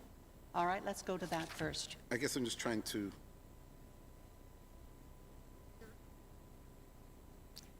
Go ahead, Trustee Linton. Okay, cool. I guess I'm just trying to, because you're asking who would be part of that committee, correct? That was one. But I'm also wondering about the time commitment, because I think there was a discussion at some point around when those meetings could or would be, and that may be the difference between who and who cannot take part or support this committee. Councillor Cotter? Thank you, and through you, Chair Thatcher. So just a couple comments. First, I think on the motion, before the board moves the motion, we should probably have a show of hands in terms of who's in and who's out, so that when the motion is to confirm, that membership, so that we have some context there. And in terms of the commitment, there's going to be a bit of commitment now, sort of over the next 2 or 3 months, to deal with the consultant issue and work through those, how this committee wants to move forward in that respect. And then it really will pick up primarily at the conclusion of the year, sort of in the fall, and as the review comes back. So, but the timing again will be, subject to the committee and the director in terms of when that comes forward. But I think you'd be looking probably at more work as towards the end of the year, so November, December kind of thing. So it's not really clear. Did you have a supplemental? I'm sorry I can't provide much more answer than that, Trustee Linton. We've only gone through the process sort of, 1.5 times, so it's really, it's going to be up to the committee in terms of how involved the committee wants to be, how many meetings they want to have, but certainly that's the way it was last year. There's some meetings at front to select a consultant, and then it picked up again in the fall, sort of 3 or 4 meetings in the fall to finalize the review. Trustee Linton, I would be happy, I actually chaired that committee for both times, so I would be very happy to go back and take a look. I do have a complete schedule for the last year. The year before, where we did a partial, I'll go back in my records and then I can get back to you on that. So my suggestion would be, if you're interested, to put your name forward tonight, and then if there's a concern around timing, then you can make a different decision. Comment? Are you good? And Trustee Brown. Thank you. I think part of it is clarification, because some committees are in the daytime and some are of an evening or later in the afternoon. So to be able to make a commitment to any committee, that's how I believe what Trustee Linton was asking, because there's some committees that are only in the day. So there are a few of us that cannot be on those committees. So I can answer that question for you, Trustee please, Brown. some clarification around that, please. Thank you. Yes, thank you for clarifying that. I should have realized that. So this Director Performance Review Committee meetings were all of them held in the evening. In fact, it was a 6 o'clock start.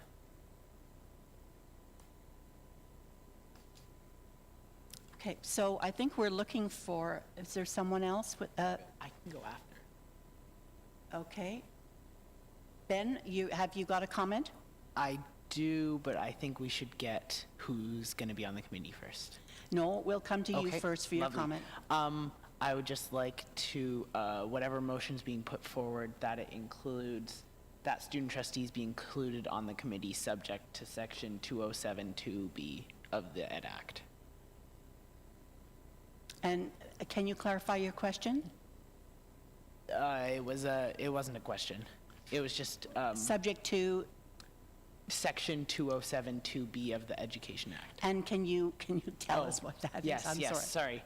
That is just the section of the Ed Act that excludes that we of in-camera meetings that student trustees are not allowed to be a part of.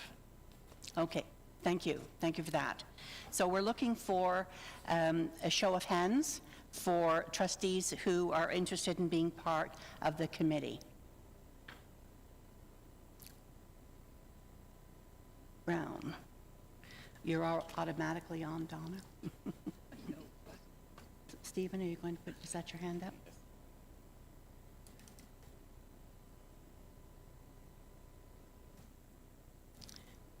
Carolyn.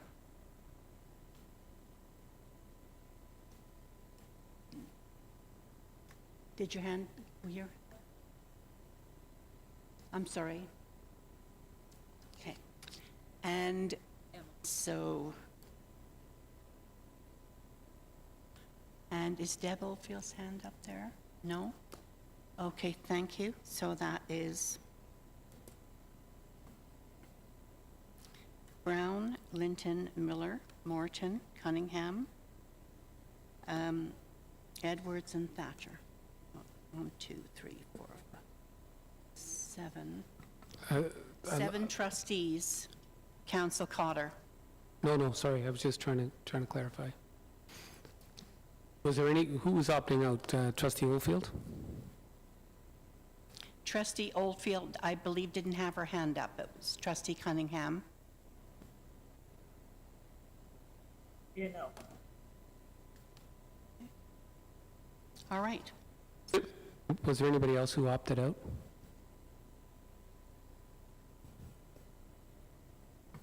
Trustee Panillo as well, correct? Did you opt out, Michelle? Yes. Trustee Arsenal opted out. Trustee Panillo opted out. 7, 9. Field. Yeah, that's right. So we have 7 trustees. I'm wondering, Trustee Morton, if you wouldn't mind putting that motion forward to include, do we need the names in there, Council Cotter, specifically, or can I just say 7 trustees? No, I think I would say all, all trustees and student trustees, subject to section 2072B, except for the following, and we could just list the 4 who are out. Well, if you could make that a little briefer and maybe say it again, Kathy could Sure. could get that. So That the committee consists of all trustees and the student trustees, subject to section 2072B, and excluding the following trustees: Trustee Panillo, Trustee Oldfield, and Trustee Arsenault. Oh, sorry, Deb's got a question. Yeah, we have a trustee who's not in attendance today. And Trustee Stone. Right. So, yeah, she's not in attendance today, and she's excluded from the committees till the end of the year, so I think the board, my recommendation would be the board add her name to the exclusion list. So it'd be, and Trustee Stone. Okay. Now, Trustee Morton? Thank you, and through you. I have a question regarding flexibility. Some of these trustees who have chosen not to participate on the committee, if they reconsider, should we not have an open door for them? I think that would be at the discretion of the chair of the committee. I just don't feel that we should exclude anybody at this point. Through you, Chair Thatcher. So I think it's just really confirming the membership, so we know if we have quorum and that kind of thing. If somebody wants to be on the committee but may not make some meetings, that's fine. There's no requirement to be at all meetings, but we need to know who's on the committee for quorum purposes, and the board has to approve that so that we know if we have 4 people there, we've got quorum as currently constituted. In the past, it has been a full board who has attended those meetings, but the first time around, last time there was one trustee who decided to not to attend any further meetings, and as the chair of the committee, I did provide the information, the minutes and so on to that trustee, so that's an option as well. But I think we'll leave that in the hands of the chair of the committee, Trustee Morton. Okay, thank you. All right, so we have the motion. It's moved by Trustee Morton, looking for a seconder.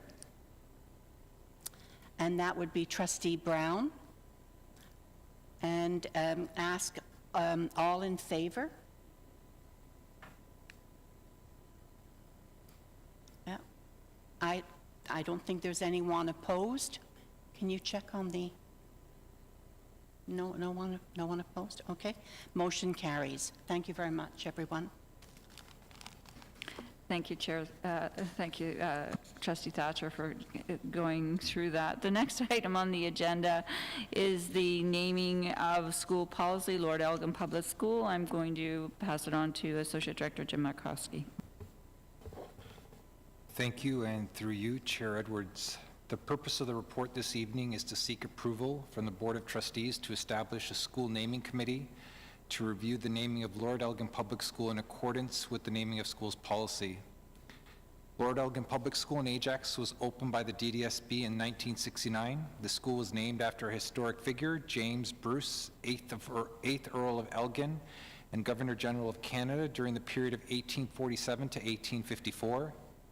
The board has received a request from a member of the community to rename Lord Elgin Public School given Lord Elgin's colonial past and his association with the creation of the residential school system.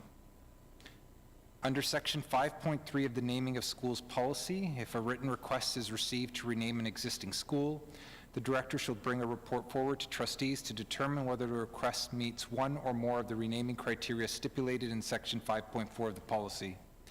In addition, either the board or administrative council may on their own initiative determine that one or more of the renaming criteria stipulated in Section 5.4 of the policy are engaged. It is the opinion of staff that the name of the school does not align with our current commitment to Indigenous rights, human rights, anti-oppression, anti-racism, anti-discrimination, and equitable and inclusive education.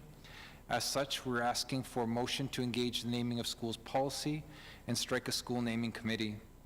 The composition of the school naming committee is outlined in the report and reflected in the naming of schools procedure, which will also inform the process that will be undertaken with the final outcome recommendations coming forward to the Board of Trustees for consideration. The report is being submitted for your consideration, and we'd be happy to take any questions. Questions?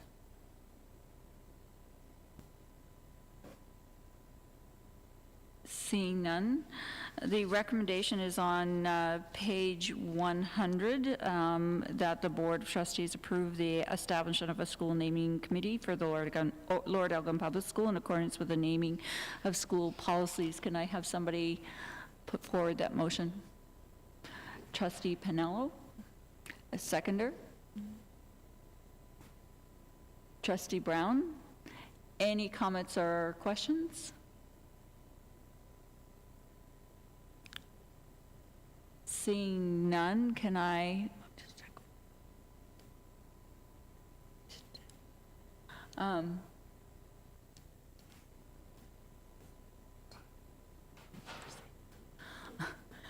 can I have all those in favor?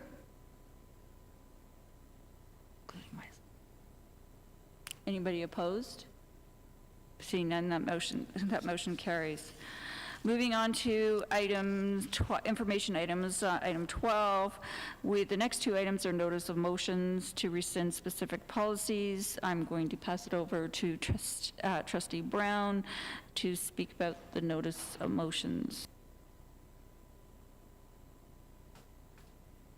Thank you, and through you, Chair.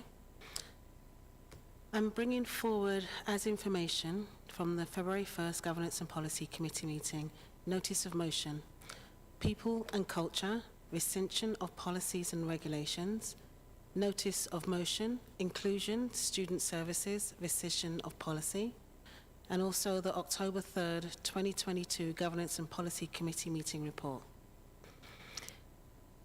Notice of motion, people and culture, rescission of policies and regulations. On pages 107 to 134 of the agenda package, you will find a notice of motion regarding a selection of policies and regulations under the People and Culture Department, including a recommendation that rescission of these policies and regulations come before the board for consideration at the next regular meeting on March 20th, 2023. This recommendation comes following staff review of the policies and regulations and the passing of a resolution by the Governance and Policy Committee. The full listing of the policies and regulations have been included in an Appendix A of this report, starting on page 109. Second, notice of motion, inclusive student services, rescission of policy. On pages 135 through 137 of the agenda package, you will find a notice of motion regarding the school attendance officer policy, including a recommendation that a rescission of the policy come before the board for consideration at the next regular meeting on March 20th, 2023. The recommendation comes following staff review of the policy and the passing of the resolution by the Governance and Policy Committee. 3, the Governance and Policy Committee meeting report of October 3rd, 2022. Pages 138 to 139 of the agenda package includes the minutes of the October 3rd, 2022 meeting of the Governance and Policy Committee, and they are provided for information for this evening. Chair Edwards, this is my report to the board. Thank you, Trustee Brown. As I said, the first two items, item A and B, are notice of motions that will come to the board, the next board meeting. And then C was the governance policy report that Trustee Brown. Any questions for Trustee Brown or the governance committee at this point in time?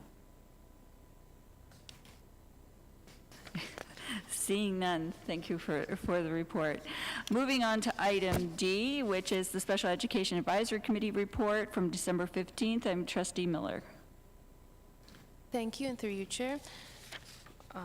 I'll be bringing the report for the SEAC committee, and meeting was for December the 15th of 2023.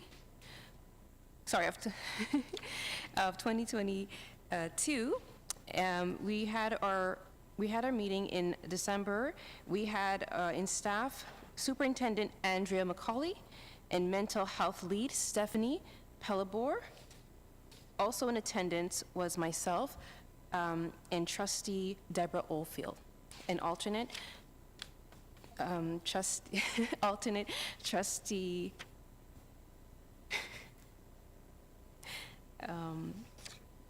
my brain just went. We had an alternate trustee, and so I'll bring the report. So first thing, I want us to take a look at on page 143.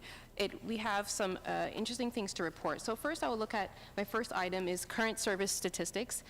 Currently in the DDSB, we have 14,811 students that are active to one or more services. 12,454 students that have IEPs and have individualized programming per Power TPM, non-ONSIS verified. Also, 2,533 students access learning through placement in a special education program or class. 98 students additional to the previous school year.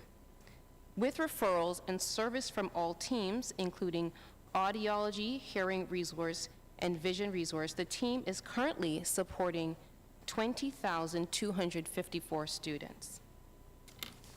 The second item I'm going to bring to the report is our professional learning opportunities.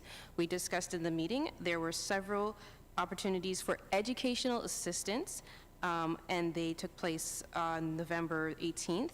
There is the BMS full day basic training, BMS refresher training, community of practice, EA, 2 Ontario Autism Program, early transitions to school, inclusive technology, inclusive student services and special education foundations, lift and transfer training. The third item I'd like to address is our appreciation for classroom support staff, and that was highlighted in our meeting. Number 3, on page 146, very important to our current, moving forward in our current plan this year is the key aspects of our mental health and well-being plan. It will be relevant for me to share. This was presented by our mental health lead, Stephanie Pellebor. The mental health and well-being plan, action plan, is a multi-year plan. It has been revised since 2022. It was developed in support of alignment to the district's operational goals specific to student learning and well-being. The Mental Health and Well-Being Action Plan recognizes that good mental health and well-being are foundational to student success in the classroom and to the thriving school environment. To summarize the plan in the actions to be taken, key features of the plan in the action section are priorities. The plan action priorities are to learn, support, and connect. This plan provides the actioning of the key priority areas with the with the development of specific action plans that will be informed, developed, revised, and monitored. The last summary I'd like to address is some of the changes and updates that we had in the meeting, which is important in SEAC, there were a SEAC survey. This survey is relevant for updating changes, for getting feedback and input, so it's better to inform the community in terms of what are the needs, considerations, and coming into the draft and addressing changes made to the handbook. The last thing I'd like to address that we discussed, which is very important, is our community concerns. I'd like to share some of the community concerns regarding the information to sharing and access. It'll be relevant for trustees as well to note that parents and community look and seek information. So if there are ways to best support them, this is what we would discuss in our group, in our meetings. Parents are looking for resources about the committee member associations and supports that are offered. Some of the items that we have found helpful is to have more information in the schools, having having parents access information by school board team members and student service team members. And that is all for our SEAC report. Thank you. Any questions for Trustee Miller? Seeing none. Oh, sorry, Trustee Thatcher. Thank you, and through you, Chair. I was just wondering, we're talking about these wonderful PD sessions. I was just wondering if we've done any sessions around the planning and preparation of the individual education plans. Superintendent Macaulay. Thank you, and through you. In general, the IEP professional learning is done through the CERTs and then to their school teams, leveraging CERT leadership in the building. And is that something that might be directed through Inclusive Student Services? It absolutely is. So our facilitators act as coaches to the CERTs, and then the special education resource teachers then provide that leadership within their school teams. Thank you.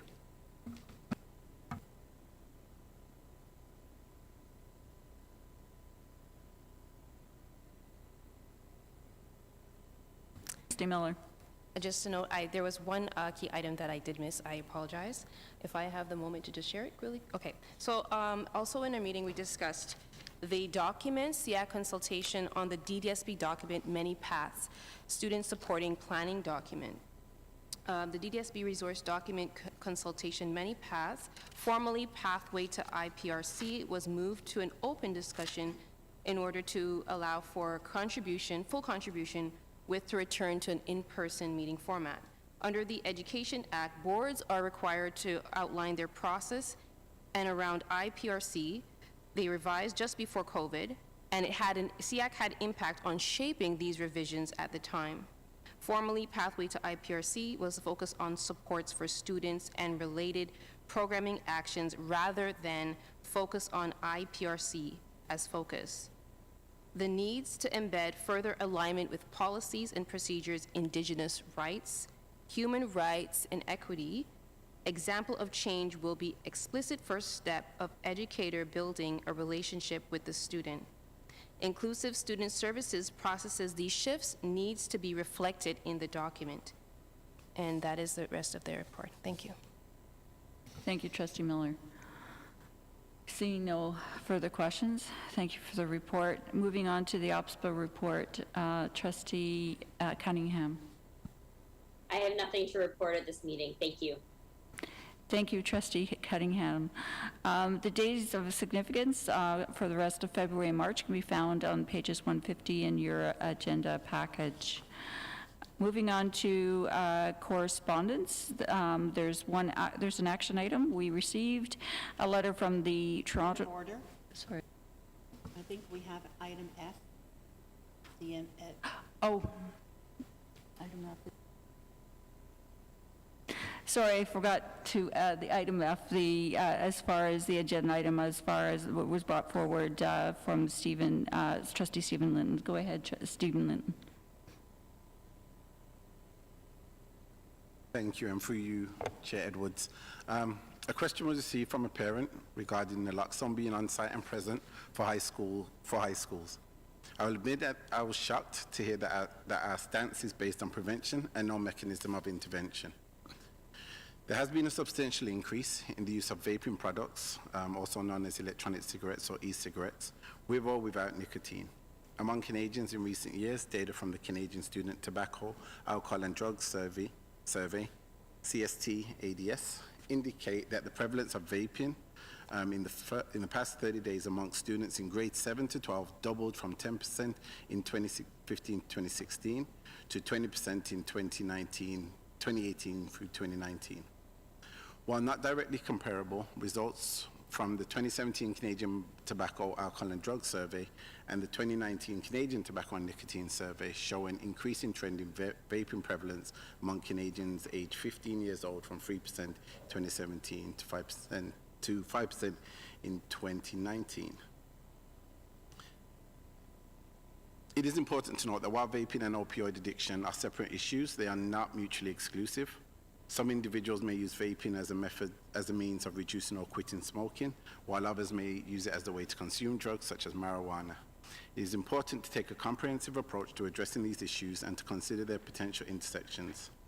In a conversation with students today, they identified that vaping may be an option for students who face challenges at home, see vaping as a method to belong, or started vaping based on peer pressure.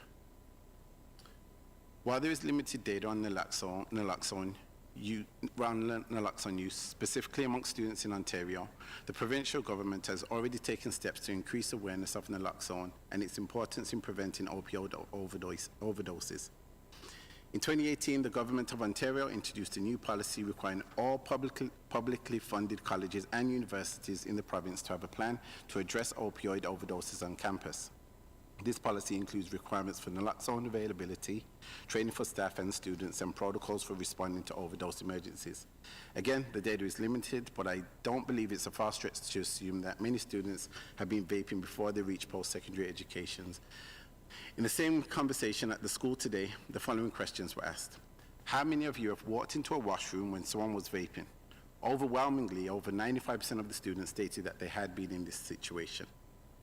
When asked if they knew what other students were vaping, students stated that they had no real idea.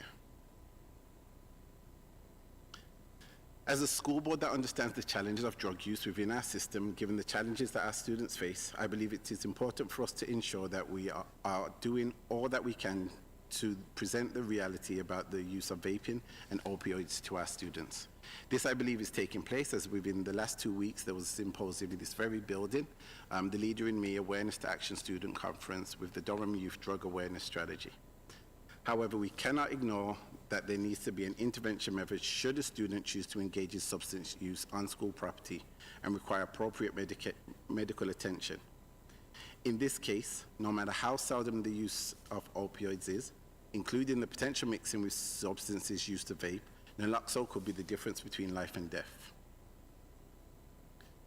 Recent amendments to the Occupational Health and Safety Act require employers to have naloxone kits in certain workplaces by June 1st, 2023, for workers who may be at risk of having an opioid overdose in the workplace. As an example, a workplace where a worker opioid use has already occurred or a worker who has used opioid voluntarily discloses this risk. These workplaces would not only be required to have an naloxone kit on site, but also have a program in place and staff trained on how to safely administer the naloxone. Coincidentally, the model to administer epinephrine is very similar to the model that naloxone would be used, and that's looking at the ACT model. So administer the epinephrine, and this is in the case of an allergic reaction, occurring in conjunction with known or suspected contact with an allergen. Call 911, tell them someone is having a serious allergic reaction. Transport to hospital by ambulance, even if symptoms are mild or have stopped, and then call the parent or guardian. And again, that's the same model that's the model that they use to administer an EpiPen, and it's a very similar process for the use of administering naloxone if needed. So there's a question and potentially a motion. So the question is around the schools as a board, our willingness to look at having naloxone on school sites, especially looking at secondary schools, given some of the challenges that we faced, and then moving to the elementary schools. Such, I would like to put forth a motion, and that motion is that DDSB... Trustee Linton, if we're looking at a motion that might basically entail about a policy, it would be a notice of motion if that was it, and it should be provided in writing.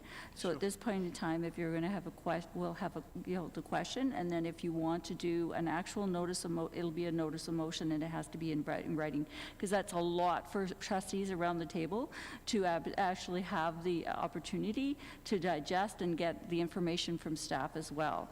So it's fine to ask a question at this point in time, but if you want to do an actual motion, I suggest that you put it in writing and it's a notice of, or suggest that this is a notice of motion. Thank you.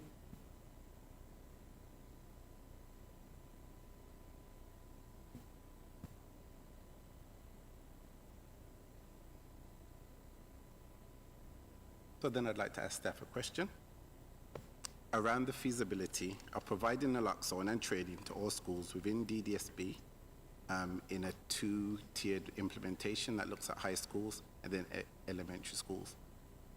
Is there any concerns from staff and through you, Chair, around the feasibility of such action? Go ahead, Associate Director Markowski. Thank you, and through you, Chair Edwards and Trustee Linton, I actually want to thank you in terms of bringing these concerns forward and looking, from the perspective of our students and staff, their personal well-being. What I can say right now, we are, as you mentioned within some of your comments, Bill 88 will likely have certain obligations and expectations that will impact sort of our operations in relation to school boards and the availability of naloxone kits in our schools. What I will do before I continue, Councilor Cotter, is there any information from your end in terms of legislation changes that you want to bring forward? And then I wouldn't mind just wrapping up with some additional thoughts as well in relation to Trustee Lynn's comments. Thank you, and through you, Chair Edwards. So I think both Trustee Linton and yourself, Associate Director Markowski, flagged sort of the legislative requirements around Bill 88, which is that as a workplace, we're bound by the amendments to OSHA that we look at our workplace and have those kits available in our workplaces if we meet the threshold. That a worker may suffer an opioid overdose. So I've discussed these requirements with Associate Director Wright, and confirmed that his team will sort of undertake a review. Carrie Stewart, along with Superintendent Money and Human Resources, in terms of what data we have and what further data we might be able to access, so that we can make a decision before June 1st in terms of compliance with the Occupational Health and Safety Act in terms of kits in our workplaces. But I think that was an issue that, of course, was already flagged. But it certainly, if a kit goes in under OSHA, then a kit is in the school, and it would obviously be a benefit to students. And we have the requirement that a worker be trained in use of that kit. So, we could look at sort of making sure that covered off the students as well. So that's something else we could certainly look at for that June 1st implementation for any kits that get rolled out under OSHA.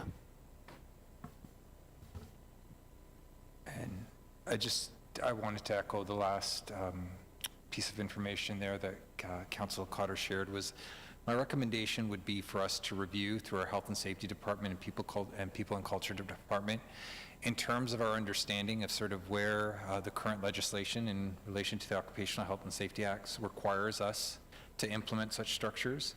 Bring that information back so that way you have more informed understanding in terms of what practices will be in place. And I think at that point, if there's any further requirement to bring attention to anything, it gives you the opportunity to do so, Trustee Linton. But I would ask that we bring a report forward that kind of clarifies that information, and then the trustees can ask any questions further that may be needed at that time. Thank you. Yeah. Oh, yeah, thank you. Yeah. No, that's great. Thank you. so much. I think it's necessary, and I think that approach goes a long way. So thank you.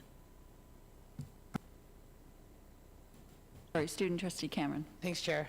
I think that Trustee Linton's motion was completely valid. I think there's where the naloxone was added to the agenda, and a trustee can make a motion on a topic that's being discussed. So I don't see why Trustee Linton, and I believe that the motion was around bringing forward a report, actually, so that we could decide later on what to do. So I don't see why Trustee Linton shouldn't be able to put forward that motion. Trustee Cameron, when it comes to making a motion around a particular report, that's one thing, but it's an ask of the staff and staff direction. It would be under the Director of Education. In this case, Associate Director Markowski is the one that has to basically look at the resources and being able to provide a report. So it doesn't, asking for a report is different than asking for a change of policy, and I wasn't sure where Trustee Linton was going, so I asked if it was going to be around a policy, then it needs to be a modus of motion. His question around, data and report, that was answered through Associate Director Markowski, who can then assign the resources. We cannot, as a board, we can ask the director, and the director has to assign those resources. So that's why I asked in that reasoning. Okay.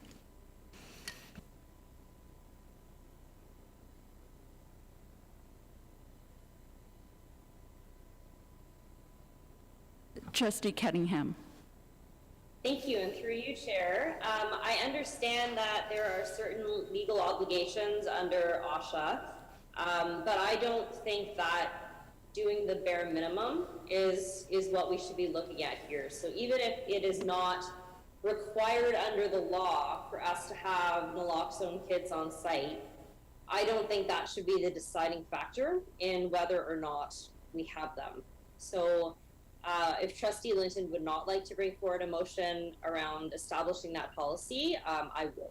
I think it's more important to have the policy in place than a report about what we are legally obligated to do. Associate Director Markowski.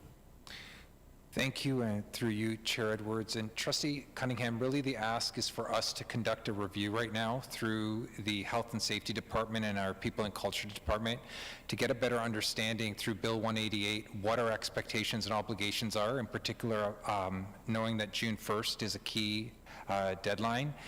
From there, I think we could bring a report back, and if there is something that requires further attention, which is what I was trying to share with Trustee Linton, by all means we can act with whatever trustees feel requires further attention.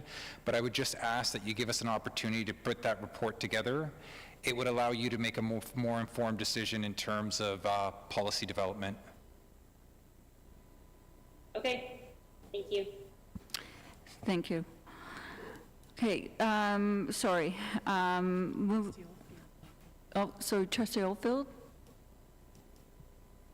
I just want to say I would appreciate seeing the report. I'd like to see at least where we're starting from, even if it is what the legal obligation is. I'd like to see where we are and where there maybe are gaps that we would need to address to make sure that we're doing more than the bare minimum. I don't even know what the bare minimum is, and I would like to have a understanding of how many locations, who's going to be trained, when the training is going to be, how that training is going to be rolled out. All those pieces of information would be helpful for me to be able to figure out then how to make sure we're doing more than the bare minimum. So I would like the report, at least as a jumping off place, and then to move forward. Thank you, Trustee Oldfield. And I think I see Associate Director Markowski shaking his head and understanding that the report will be coming forward as far as I said, the understanding of what is required and what they do have and so forth, and that will give us a jumping off point as where we want to go after that. Okay. All right. Seeing no other hands or questions, as I said, the dates and certificates are basically found on pages 150. We have correspondence. We have an action item. The Toronto Region Conservation Authority has is inviting a member of the Board of Trustees to participate in the Natural Science and Education Committee, which is the subcommittee of the Board of Directors for the TRCA. I'm asking at this point as members if there's anybody here that is interested and we're representing the DDSB on the Natural Science and Education Committee. The correspondence was in your package at this point in time. They do require, although they said that February 3rd, I think we need to get it to them as soon as possible, the name of who is interested, in order for them to bring it forward at the board meeting in March.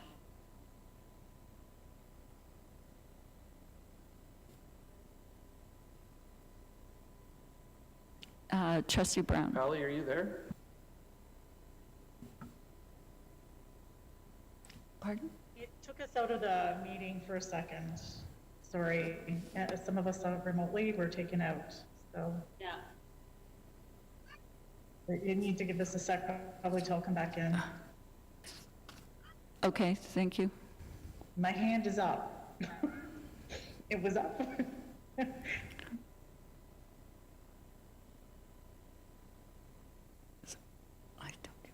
So, sorry, Trustee Oldfield, are you wanting to put your hand up for the Conservation Authority? Yes. Okay, Trustee Oldfield is interested. Is there anybody else interested at this point in time?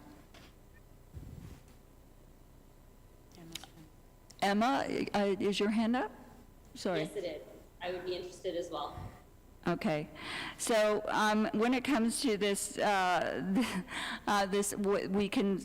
there's no real policy when it comes to an outside agency and asking for a member, and we've got two individuals as interested. How do you want us to have a vote on that, or do you want to suggest one as an individual as an alternate, even though they're not asking for an alternate? I'm asking for some feedback here from the two individuals who are interested in the position, because they're only asking for one. I would be happy to be an alternate. I think it's good to have two people. I mean, often we have other conflicts, right? So I think like any other committee or anything else, it's helpful if there's more than one of us. So. All right, so then that's what, I don't see anybody else interested, so that's what we'll do is we'll basically we'll submit the names to the Toronto Region Conservation Authority with Trustee Oldfield as a member and suggest an alternate as Trustee Emma Cunningham. Thank you. Okay, we also have an information item as far as, again, it's the Regional Municipality of Durham has released its draft regional official plan. They are seeking community input. It's there for your information as far as the public open house on March 6th and the public meeting on March 7th, which is a hybrid.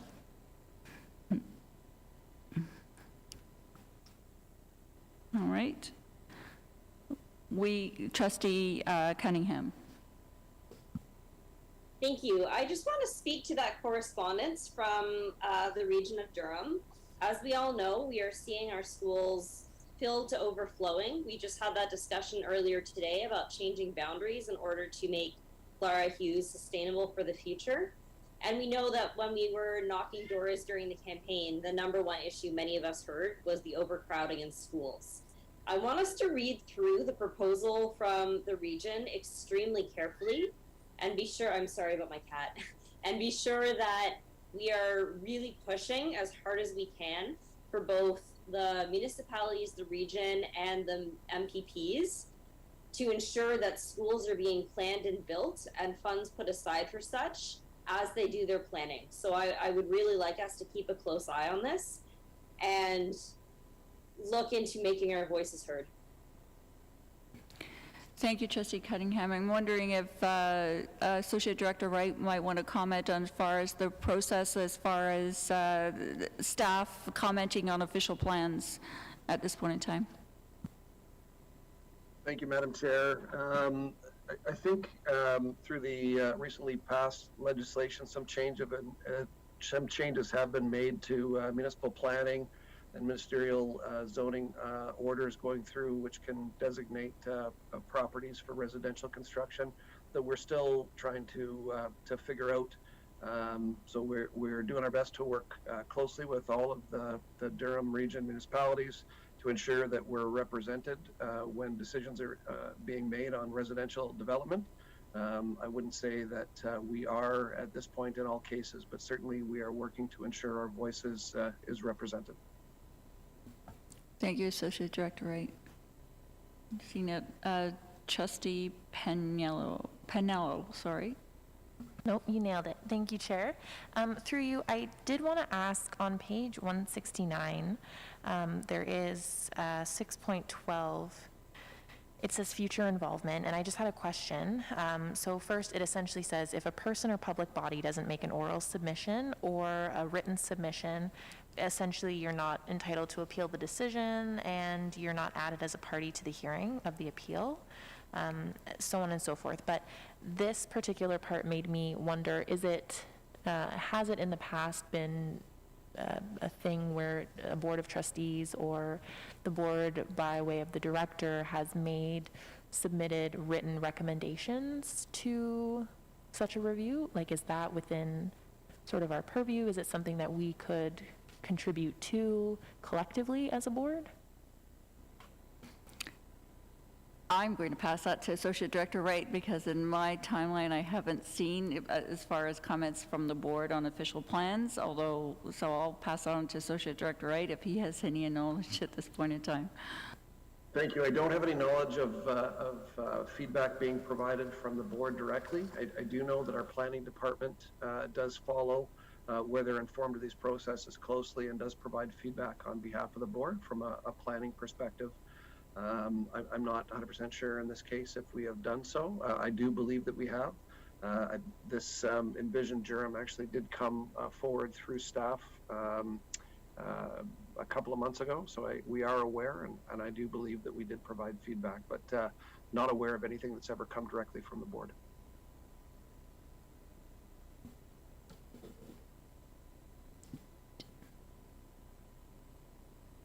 I suppose I do have a supplemental then. So given it hasn't necessarily been done before, would there be an interest in members of this board putting together maybe like a letter that highlights some of the key things that have been identified, have changed maybe over the past couple of years that we've seen, that we're seeing in our communities, and also that were mentioned at the OPSPA that would relate locally to some of the realities of our communities. I'm just wondering if that's something of interest that we'd all maybe like to contribute to before that March hearing. I imagine the written submissions have a different timeline, but just wondering if that's something that we should consider doing collectively.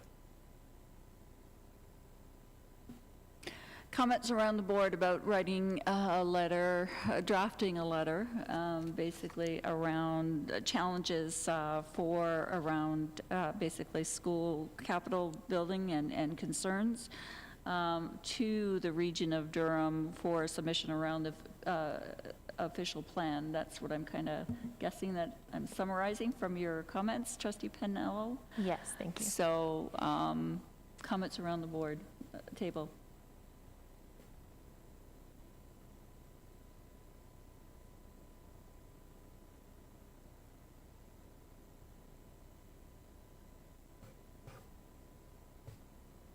I have Trustee Cunningham online. Thank you, and through you, Chair. I feel very strongly that the board should have an opinion on this.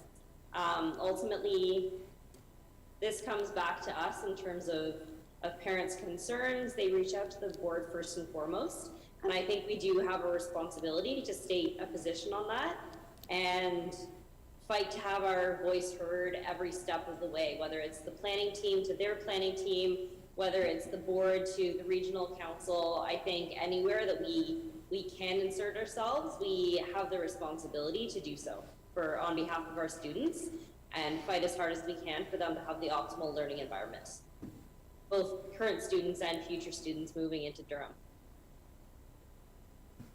Thank you, Trustee Cunningham. I've got Trustee Miller. Thank you, Chair. Just considering the opportunity, I'm just wondering if this would best fit this type of decision as maybe creating a committee, because then you can have those committed members to this action, and then they can group together, because I don't know how we would be able to organize that otherwise. I do support the idea, though. I have Executive Lead Sir Janik has a comment. Thank you. Through the chair, some trustees may recall in the past we have written to the Minister of Education around the rapid growth that is taking place within Durham Region, and I know with copies, I believe it's sometimes to the Minister of Municipal Affairs of Housing, and potentially as well to folks at the Regional Municipality of Durham and municipalities in Durham. I think a letter along those lines as part of this could work in some ways. I mean, I know there's questions, legal questions around jurisdiction, for example, and what role can the school board play as part of this process. So that is a question that is a little bit up in the air. But I think a letter around the growth pressures that we've been experiencing, I think could be incorporated as part of such a letter to the region. Thank you. I also have Associate Director Marcosi who would like to make a comment. Thank you. Thank you, and through you, Chair Edwards. And I just want to be respectful of Trustee Pinello and Trustee Miller's comments.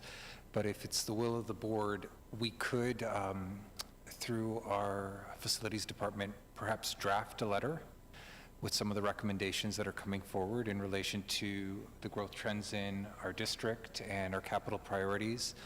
And at which point then it could be shared with trustees for approval and then sent over to the appropriate representative from the region. I just want to put that up there if that would help sort of coordinate a response in relation to what you're looking for.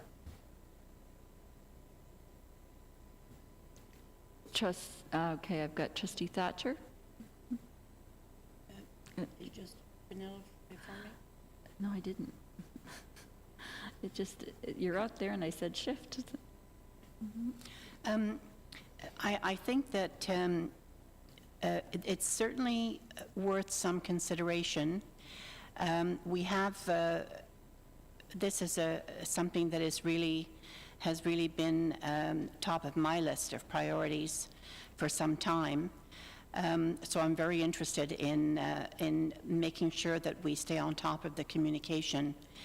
I understand what Associate Director Markowski is saying, and I'm just wondering if we could put a little thought into it, because I know that over the last term we did spend time.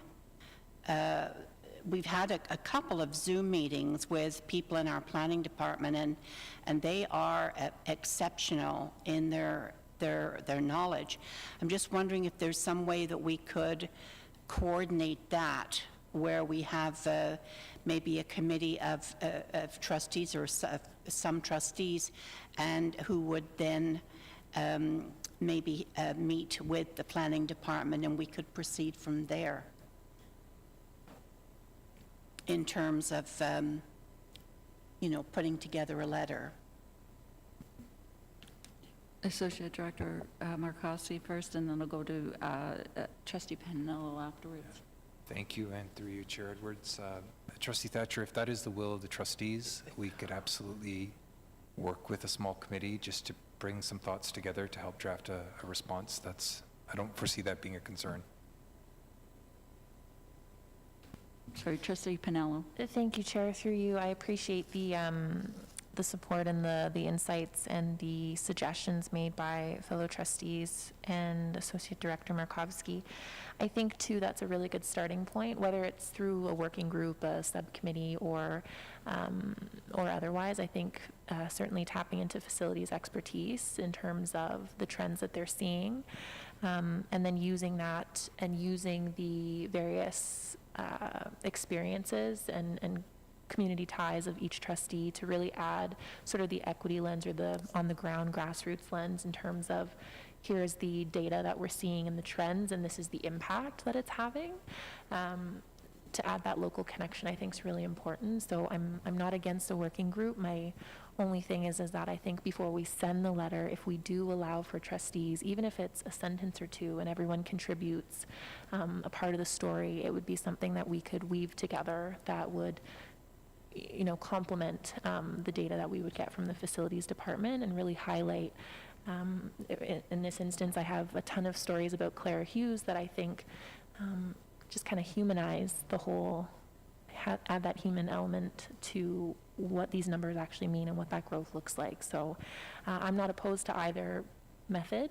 I just think if we're okay with ensuring that all trustees can have some time to just send a little bit of input back, even if they're not on that working group, then we could best capture the voice of everyone, and I think that would be valuable. Thank you. Thank you, Trustee Pinello. I have Executive Lead Rob Surjanic comment. Through you, Chair, may I just suggest there is an alternative approach as well to this. Many of the issues that I think we've been experiencing have been very long-standing, going back many, many years, issues with educational development charges being one of them, and some other policy priorities that are not necessarily the responsibility of the region, but the region's actions, I think, do have an impact on us at the end of the day through the province. So an alternative approach might be actually to draft a letter based on some of our longer-standing priorities that I know we've advocated in the past, that the board has advocated in the past, and staff have advocated as well, to come up with the framework of what that draft might look like, and then be able to share that with trustees and working through the chair to be able to ensure that trustee input is part of that letter in order to ensure that there's some jurisdictional matters, absolutely, and then as well, there's also a direction as well from the Board of Trustees based on what folks are hearing, obviously, within their own communities, but also what we're experiencing across the board. So if I may, I would suggest that as an alternative approach in order to move forward on this. Thank you, Robert. And I agree that is a really important issue, and it seems like it's around the table. People want to make a comment. The only thing is, if we do establish a committee, we actually have to establish like a ad hoc committee and go through that process. But if we want to draft a letter and starting it off with sort of the information that is provided from staff, and then solicit feedback from the committee, from all the trustees, we could do it that way, and then we wouldn't have to establish an ad hoc committee if you would like to handle it that way. Considering all the committee work we have at this point in time, Trustee Pinello. Thank you, Chair. Do you need a motion for this? Because if so, I'm happy to put one forward. Yes. For a directive, okay. So I'd like to move a motion that we, using the staff to get us started on a skeleton of the letter, and then seek feedback from all trustees to add some further substance to a letter to the region, and that way we avoid having to do the ad hoc committee. If I may, Trustee Pinello, sorry to interrupt. Do you want to attach perhaps a timeline to that?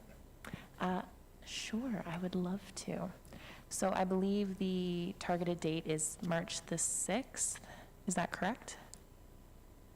That's correct, according to this. Okay, so 2 weeks from now. So I would suggest that perhaps it being a short week, if a week from now, so by February 28th, if that's feasible, for staff to provide a skeleton of the letter, trustees to receive a copy of that on the 28th, to provide their final suggestions by end of day, perhaps March the 2nd, and that gives staff the Friday to add any comments, and then we can send the letter. Is that a fair timeline? I have no concerns with what you've outlined. Thank you for that. Thank you.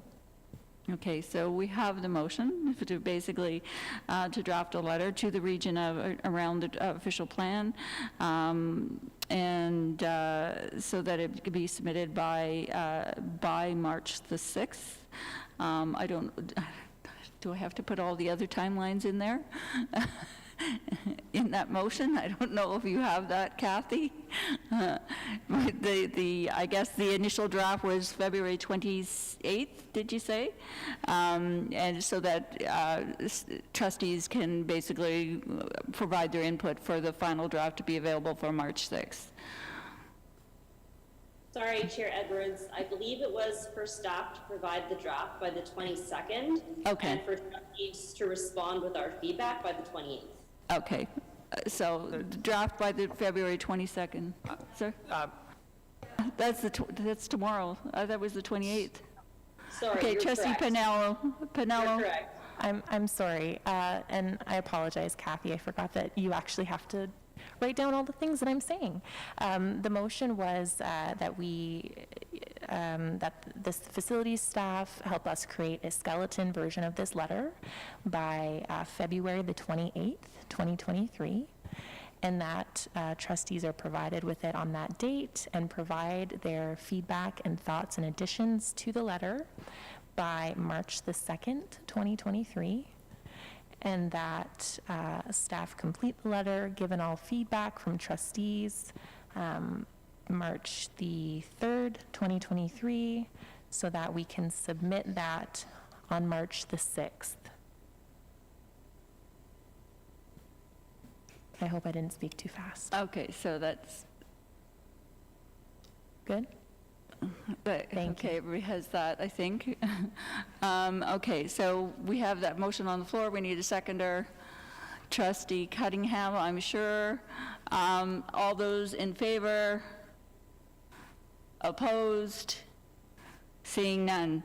I'm looking at the time, and I'm sitting there going, we have a couple of items left, just really memos that there are two memos that they're like information items. Staff are not going to present these memos. However, if trustees have questions around or need some clarification of points within the memo, this is your opportunity to ask those questions in like 3 minutes before we have to adjourn. We have to have a motion to adjourn, to either extend the meeting past 10 o'clock. So any questions at this point in time from trustees? Seeing none. That is the completion of our agenda. Motion to adjourn. Thank you, Trustee Arsenault, Trustee Pinello. Thank you and good night.